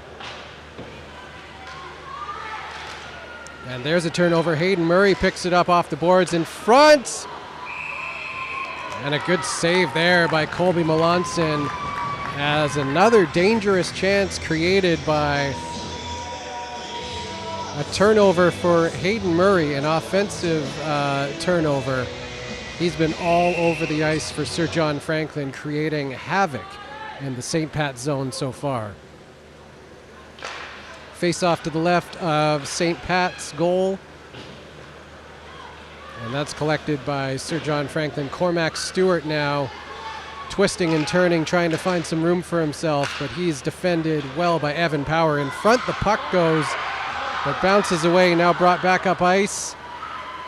And Carter Carson races for the puck along the sideboards in the Sir John Franklin zone. Brought back into St. Pat's zone. Here's number 50. Oh! And we've got another delayed call coming up against St. Pat's. Another tripping call. And another power play for Sir John Franklin on the way. With 1:43 remaining in the first period, 4-1 score, Sir John Franklin the lead in this second game of the 2024 Wade Hamer Challenge Cup, brought to you on Cabin Radio by the Yellowknife Co-op and Canadian Tire Yellowknife. Face-off collected by St. Pat's and whipped around the end boards, but not out. As Sir John Franklin looks to set up on the power play now, Murray tries to throw a pass across the center. Backhand scores! The second opportunity for River Whitehead.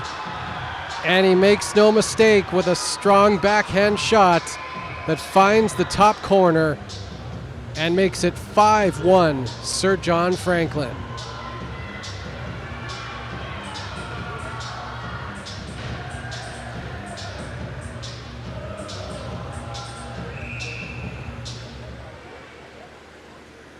An efficient power play that time. It took them less than 20 seconds to convert. And a 4-goal lead now for the Falcons has got them feeling good with 1:16 left. And here's another break for Sir John Franklin. A shot off the glove of Melanson and stays out. Murray turns it around, throws it back on net. And Mellon now brings it to the corner, puts it off the glass, and they're able to get it out. Chasing after it is Reese Robertson. He's defended well by Nate Bergman of Sir John Franklin.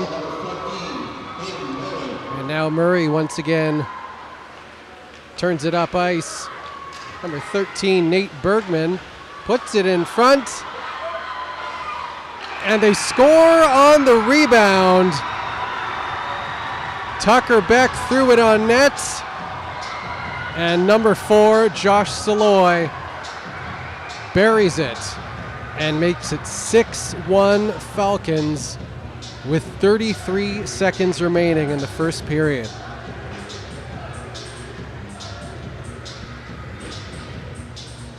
And you could see the frustration following that goal, with one of the St. Pat's defenders snapping their stick on the crossbar. And that's going to result in a trip to our good friends Canadian Tire for a new stick.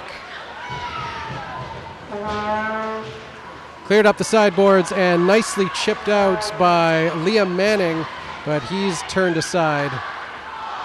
Now Sir John bringing it back into the St. Pat zone with 2 seconds remaining. A shot and a stop by Melanson. And that'll end the first period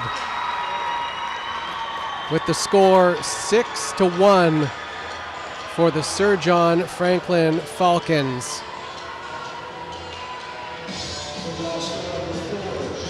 And this St. Pat's crowd feeling stunned with the way things have gone in Game 2. A feverish pace to start that first period, but Sir John Franklin slowly seemed to kind of take control of the game as the period wore on, led by the efforts of Captain Hayden Murray. And here we sit, heading into the intermission, a 6-1 lead for the Sir John Franklin Falcons. We're going to take a break. The 2024 Challenge Cup, brought to you by Cabin Radio and by our friends, our sponsors, Canadian Tire Yellowknife and the Yellowknife Co-op. Don't go away. Second period action is coming up.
supporting the food bag. Thank you, Mr. McGinnis, for being a great sport. All the best. Enjoy the second period.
play my song.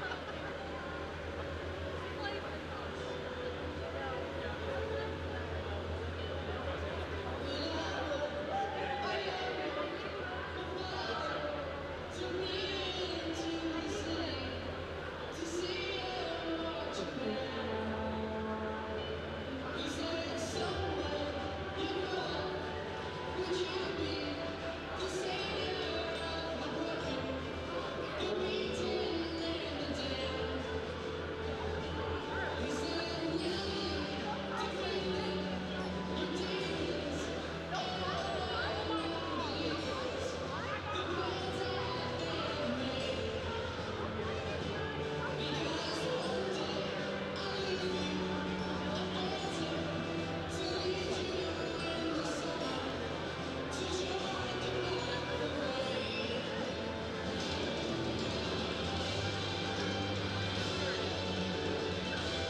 Cabin Radio's live broadcast of the 2024 Challenge Cup. The 40th anniversary of the Wade Hamer Challenge Cup continues, and we're about to drop the puck on period 2 of the boys' game between St. Pat's Irish and the Sir John Franklin Falcons.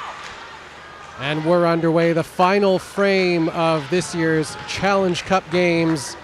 6-1, Sir John Franklin in the lead after period number 1. And for those not familiar with the Challenge Cup format, as opposed to a typical hockey game, this is only 2 halves rather than 3 periods. And so St. Pat's only has 19 and a half minutes to tie this sucker up.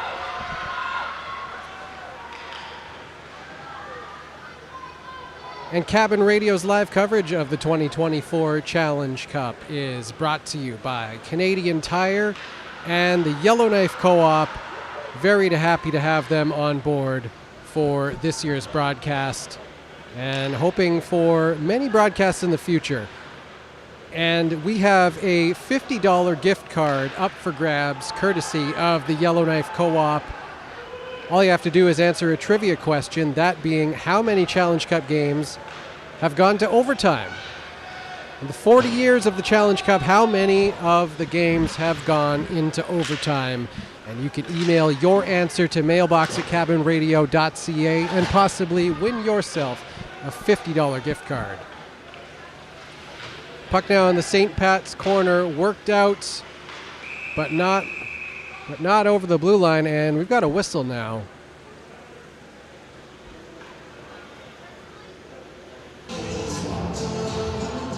Not 100% sure what that whistle was for, but either way.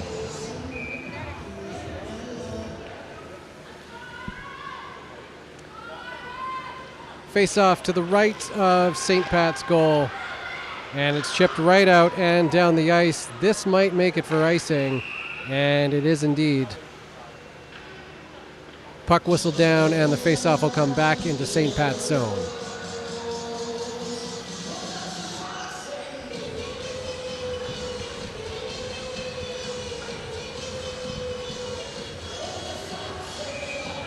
Face-off now between Gavin Rose and Hayden Murray.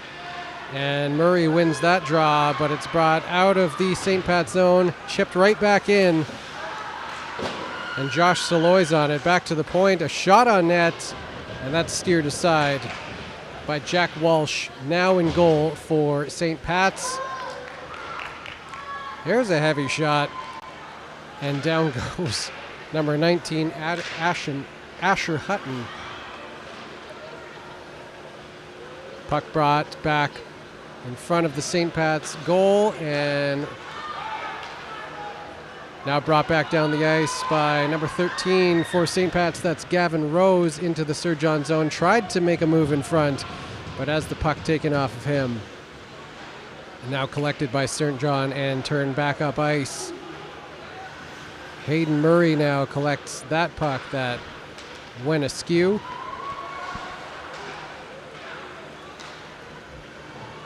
Puck thrown across to Hayden Murray. He stops up and gets it back, cuts towards the middle, and back to the point now for number 18. Almost chipped in, and the net is knocked off its moorings. And that will result in another whistle and a face-off inside St. Pat's zone.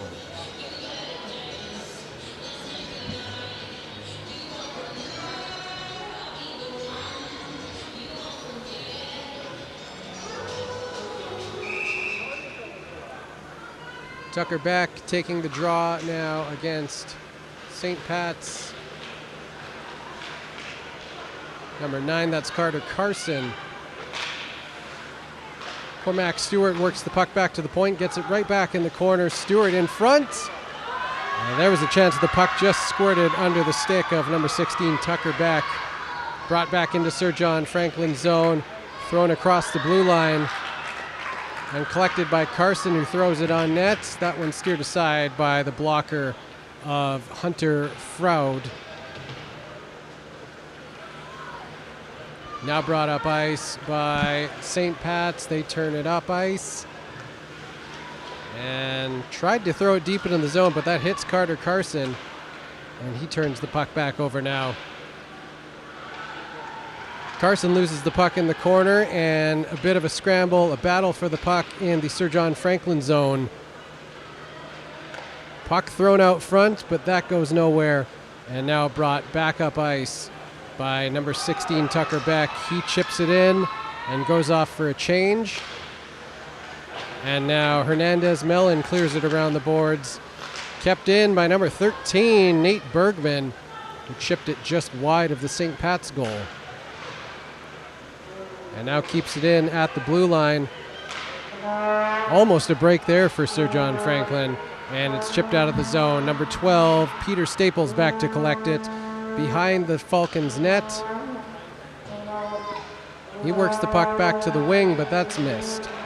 Turnover in the neutral zone. And number 10, James Freaky brings it back into the St. Pat's zone. Josh Chordkowski down low in front. And that one got chipped aside.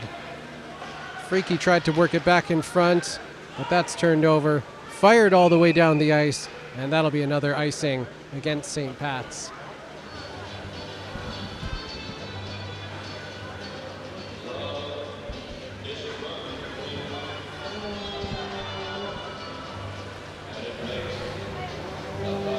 Face off to the left of the St. Pat's goal, and we're joined now by Lily Brennan, captain of the St. Pat's girls team and MVP of the St. Pat's girls team in our first game. Lily, how you doing?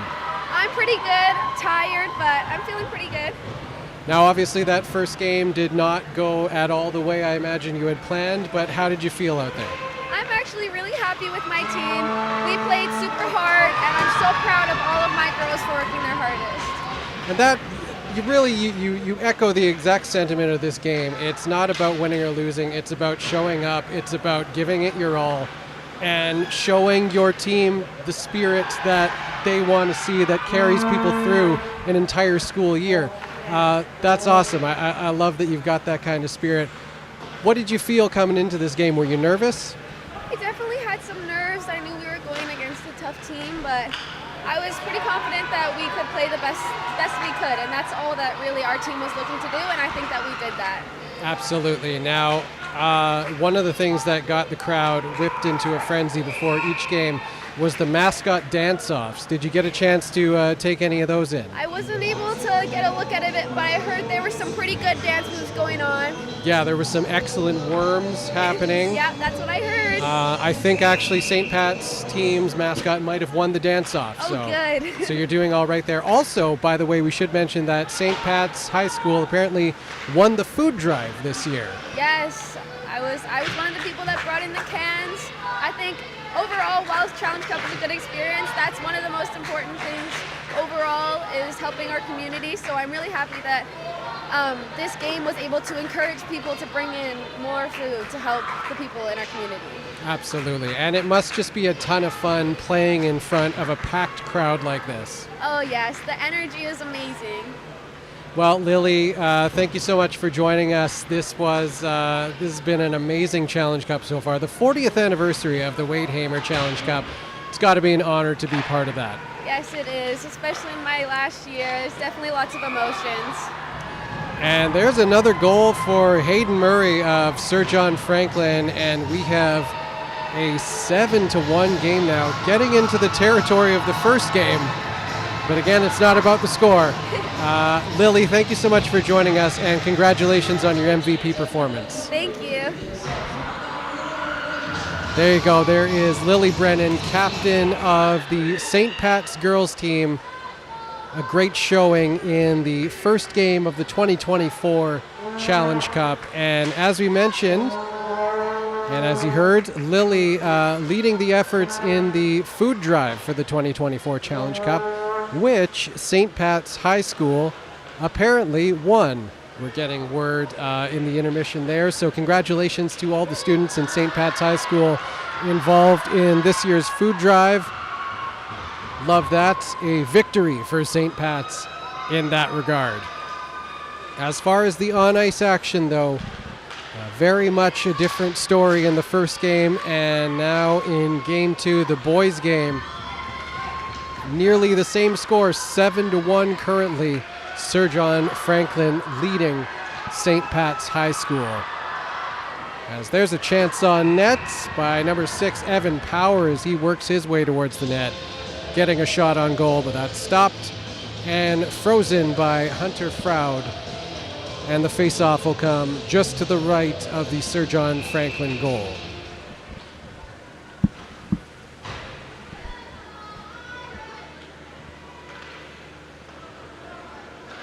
Face-off won by Tucker Beck of Sir John Franklin and cleared around the end boards and right into St. Pat's zone, but stopped and thrown back up the wing by St. Pat's. They work it back, but not across the blue line. That's picked off, but we have got a penalty.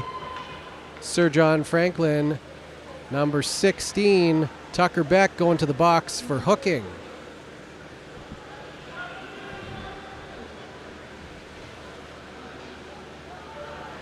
Huge power play coming up for St. Pat's. They are absolutely going to need to get something established here if they want to have any chance of getting back in this game.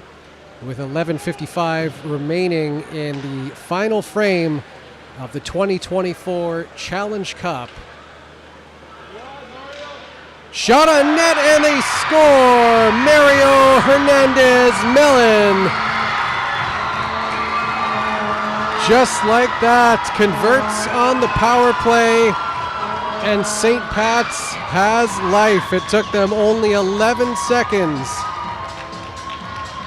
to score a power play goal, and it's now 7-2, and injecting some energy, some life back into the St. Pat's crowd.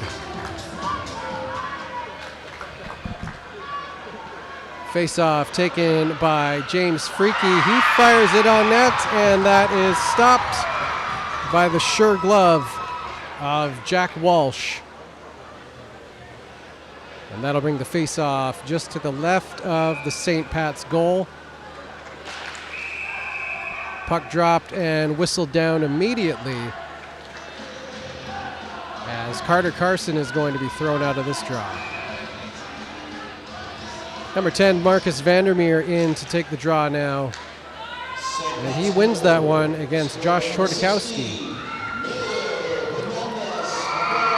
But the Falcons getting control of the puck immediately. Chortkowski a shot. What a save by Jack Walsh. On the rebound too, stretched out the toe and was able to keep it out of the net. Now brought back across the Sir John line. Here's number 11. Could not get a puck on net. That was Liam Manning with a fast break. Now behind the Falcons net is number 13, Gavin Rose. Right out front, a shot. Big save, scramble in front. And that's covered by Hunter Froud. And that draws a whistle and another face-off to the left of the Falcons' goal. Boy, a little bit of a spark off that power play goal for St. Pat's, and you can feel a little bit of momentum turning around. A great chance just there. And they look to climb their way back into this one with 10:48 remaining in the final frame. Puck cleared out and turned over along the side boards. Gavin Rose is knocked to the ice, and we're going to have another penalty against the Falcons. Another power play opportunity coming up for St. Pat's. As number 5, Hayden Lizotte, makes his way to the penalty box for throwing a bit of a hip check there and taking down Gavin Rose. And St. Pat's goes to the power play once again. Puck to the blue line, collected by number 16, Hernandez-Mellon. He throws it on net, much like he did on their first power play goal. But that is gloved and frozen by Hunter Froud. Face-off once again. is won by Sir John Franklin, cleared around the end boards to the line, and that one skipped past Evan Aikman, and he brings it back in offside.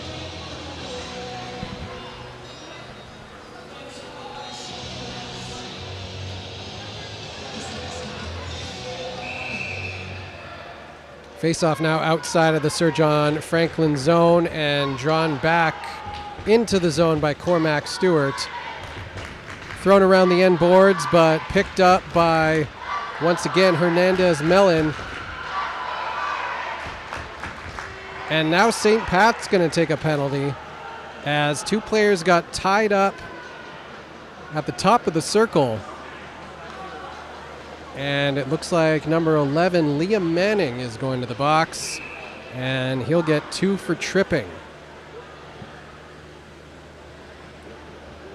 And that'll bring St. Pat's power play to an end, and the face-off right back all the way into their zone. 4-on-4 now at 10:07 of the final frame in this 2024 Challenge Cup. A backhand on net, and that's handled easily. A little bit of pushing and shoving after that puck is frozen by Jack Walsh, but that'll end without incident.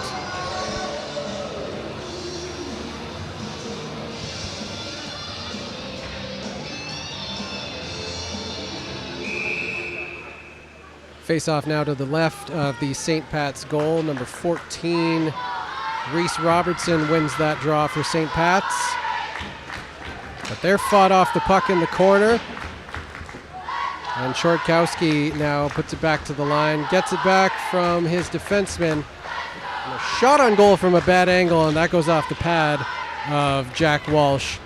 Now collected by number 6, Evan Power, and St. Pat's will bring it out of the zone, but not for long. Brought right back in. Chortkowski across to Hayden Murray.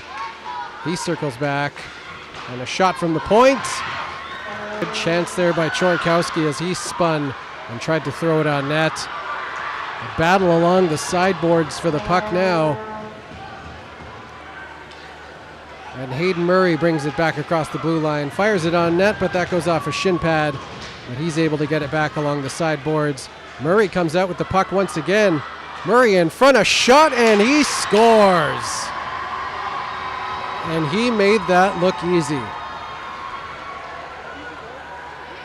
Smoothly working his way to the front of the net and ripping one low glove. Hayden Murray makes it 8-2 for the Sir John Franklin Falcons.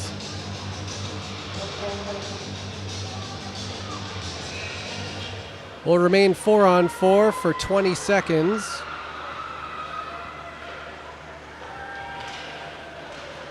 As the puck is brought across the red line, but then knocked back into the Sir John Franklin zone, collected and brought behind the net by Peter Staples as he looks to break out. Thrown across ice to number 15, Finley Stewart. He stops up, tries to throw it in front, but that's turned away. Stewart gets it back to the side of the goal, and it goes off Chortkowski's stick. Back behind Sir John Franklin's net, and that is cleared out and off a Sir John Franklin stick. And that will bring a very short-lived Falcons power play to an end. As the puck is turned over at the red line. And now brought back up ice by Carter Carson. A pass into the middle. And here's a chance. Circled back. Defended nicely by number 18, Kaylin Knight of Sir John Franklin.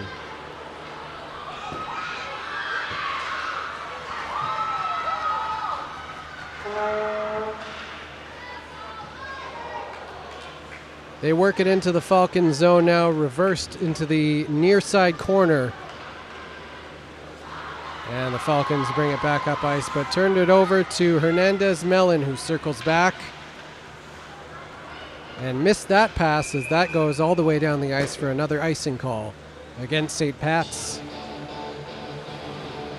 Cabin Radio's live coverage of the 2024 Challenge Cup, the 40th anniversary of the Wade Hamer Challenge Cup, is brought to you by Canadian Tire Yellowknife and the Yellowknife Co-op. 7:16 left in the final frame of this one. 8-2 the score with the Falcons in the lead.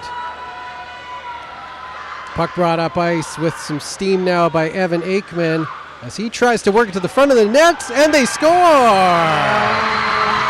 Carter Carson right there on the doorstep after a good power move by Evan Aikman, driving the puck towards the net, and Carson was able to pop it into the back of the net. 8-3 the score now with 7 minutes remaining in period number 2.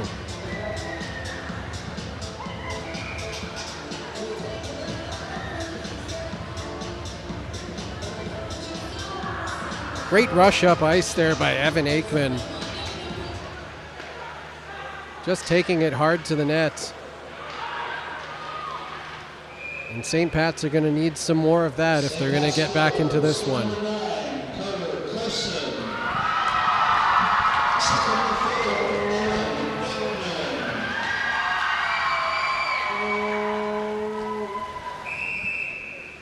Face off to the right of the St. Pat's goal. Won by Sir John Franklin. Josh Chordkowski won that one back, but turned over at the blue line. And here's another chance for St. Pat's, another fast break. That one off a stick and flew harmlessly into the corner. Now brought back up ice by the Falcons. Chordkowski across the blue line, a shot on goal. That goes corner. Collects the puck and back to the point. Oh, and there's a hit. And I'm not sure how that didn't get called. And I don't think Nate Bergman is too sure about it either. And now a penalty coming up. And St. Pat's going to go back on the penalty kill, as you're seeing a little bit of frustration now from the St. Pat's Irish. One that probably could have been called earlier, and then a few seconds later, one that did get called as number 14, Reese Robertson, heads to the box for St. Pat's.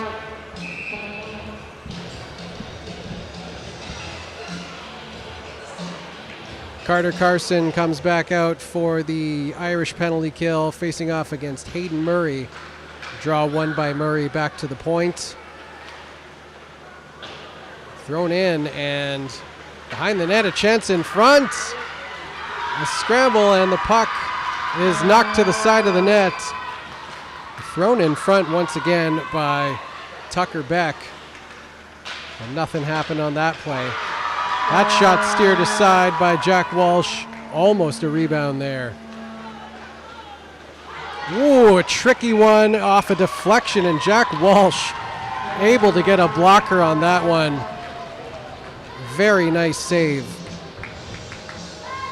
And keeps it an 8-3 game with 5:40 left in the second period and 1:30 left in the Sir John Franklin Falcons power play. Puck to the blue line and kept in, thrown back down deep. Right out front, and they score. Tucker Beck won the battle for the puck behind the net, threw it out front to Josh Saloy, who was all alone and made no mistake. And the Falcons go up 9-3 with that power play goal.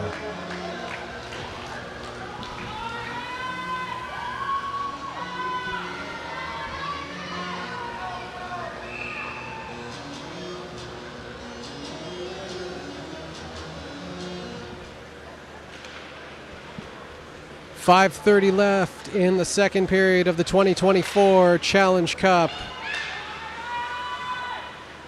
And Sir John Franklin Falcons beginning to run away with this one in the boys' game. Puck back to the point, deflection from Cormac Stewart. And he nearly had another good chance. Evan Aikman stuffed at the blue line as he tried to clear the puck out of the zone. Now turned up ice by Gavin Rose. Across the blue line, he works his way in. Shot goes off a stick and behind the net. We've got another penalty coming up. Interference the call, as St. Pat's is going to go to the power play. Number 16, Tucker Beck, headed to the box for the Falcons.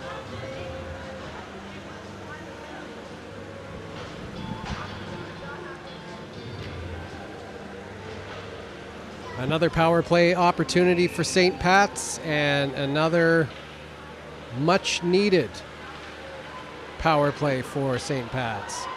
Shot from a bad angle, and that's steered aside. And now brought up ice by Hayden Murray. He makes a nice move to get into St. Pat's zone, loses his edge, but is able to keep puck possession as they battle along the sideboards. And Murray is just going to bring it right back into his zone and waste some time. Turns it back up ice.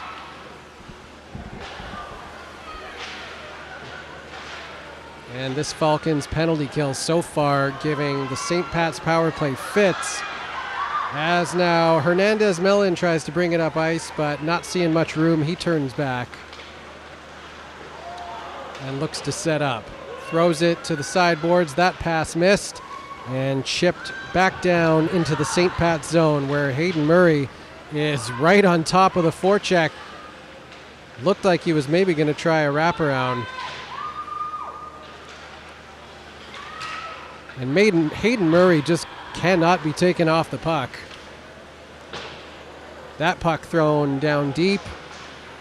And St. Pat's having trouble getting possession of it on this power play. Puck once again thrown down into the St. Pat's zone by Hayden Murray as he heads off for a change. 3:20 left in the second period, 28 seconds remaining in the power play as Gavin Rose makes his way up ice. Fanned on that shot as that drifts wide of the net.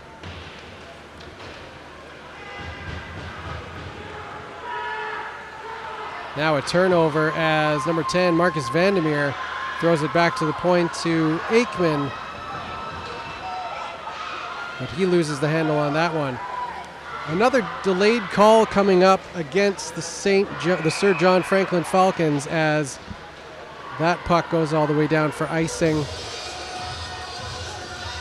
And another body checking penalty will send St. Pat's to the power play once again.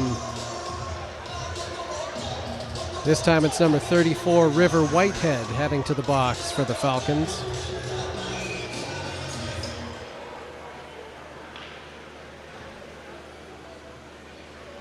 .247 remaining in the second period, and St. Pat's goes to the power play once again. Let's see if they can get anything established on this opportunity. As that puck is cleared into the St. Pat's zone. 2 Irish on it, and they come up with the puck. Pass across as Gavin Rose makes his way down the left wing. He's knocked off the puck, and it squirts outside the Falcons zone once again. Cleared down deep, but it's number 12, Peter Staples, taking control of it, and he will just fire it all the way down the ice. And St. Pat's will look to set up once again.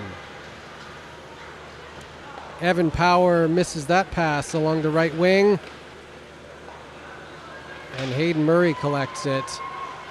Gets that one to Josh Saloy.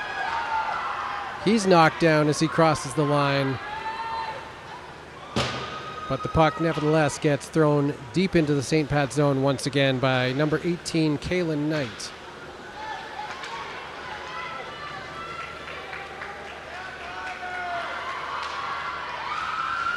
Carter Carson works it out of the zone, but that goes off a stick. And Murray throws that puck across to Saloy, who chips it back into the St. Pat's zone. 1:20 remaining in this one. And the Sir John Franklin Falcons up 9-3. Comfortably well in hand of the boys' game here.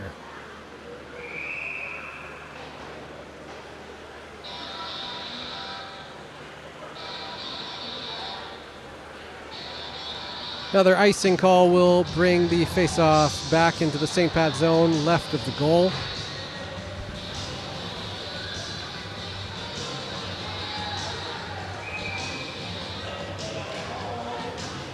Face-off won by St. Pat's. They chip it into the middle. It's turned over at the blue line. And now Gavin Rose collects the puck and brings it quickly up ice. He's tracked by number 13, Nate Bergman, who's all over him as the puck is cleared once again outside of the Falcon zone. Rose chips it up ice. And then Carson is on it, but it gets turned over several times in the neutral zone and into Sir John's zone. Chipped out.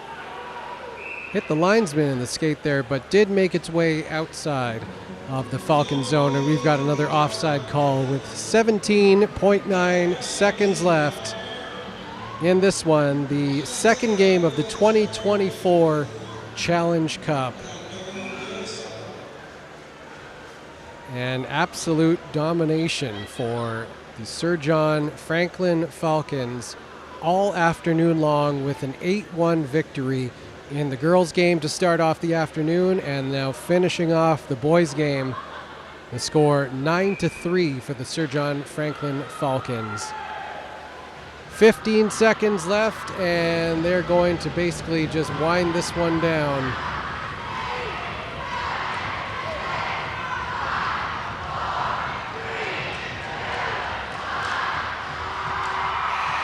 And that'll do it.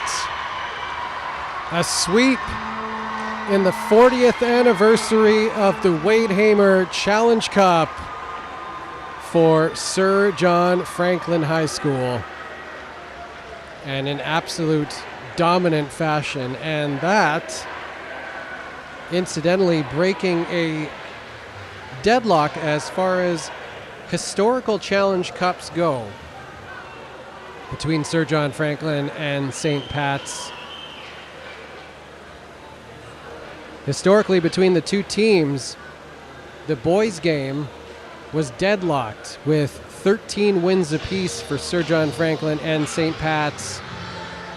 And now Sir John Franklin goes ahead 14-13 all time in the Challenge Cup. The two teams will line up and shake hands, and then we will receive announcement of the MVPs for both games, both of which will pick themselves up a $50 gift card courtesy of the Yellowknife Co-op, one of our two sponsors of this afternoon's broadcast of the 2024 Challenge Cup. The other one being Canadian Tire. Canadian Tire Yellowknife, newly renovated. Go check them out. It looks beautiful. And maybe pick yourself up a new hockey stick while you're there. Big thanks to both of our sponsors, the Yellowknife Co-op and Canadian Tire.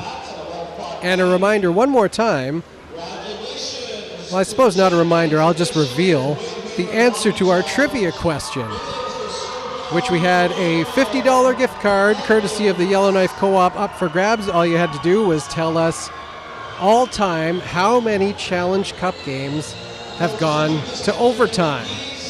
The answer, oh, I'm being, oh. Okay, well, now we've just been given some some information perhaps to the contrary of the answer we had, which was provided by Rob Hart. Not to throw Rob under the bus or anything. Ollie, what do we do here? Listen, I'm just suggesting that this is an entrant here. We have someone entering the contest. Oh, I see. They think the answer is 9. I see. What is the answer Okay. you have? The answer is 4. I thought you were pointing that out to me before I said something erroneously and saying, no, there's been 9. No, I had selecting a winning entry, and I wanted to see if they would have done enough to win it or not, and the answer seems to be no. The answer is 4 Challenge Cups have gone into overtime. which is actually pretty remarkable in 40 years that only 4 Challenge Cup games have gone into overtime.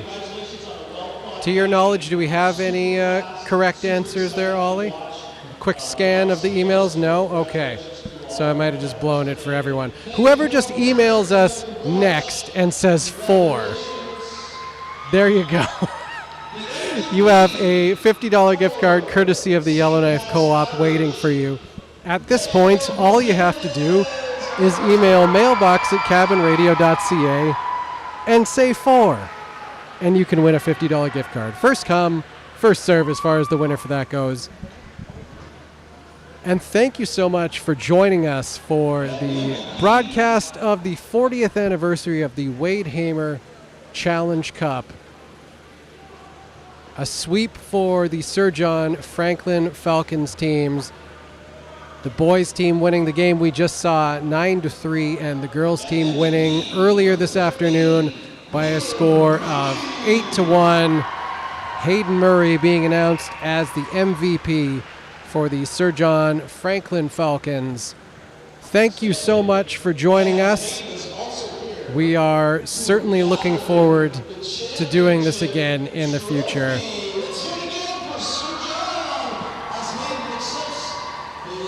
And, well, he didn't, being pointed to a winner, but he didn't say anything. Oh, he did in the title. I see. Okay. All right. I suppose that Brian McShane, you have picked yourself up a $50 gift card courtesy of the Yellowknife Co-op. Brian, put the answer in the actual body of the email, will you? Anyway, you've won a $50 gift card courtesy of the Yellowknife Co-op. Once again, a big thank you to our sponsors of the 2024 Challenge Cup broadcast, Canadian Tire and the Yellowknife Co-op. Thank you again for joining us this afternoon for all the action, and have a great night.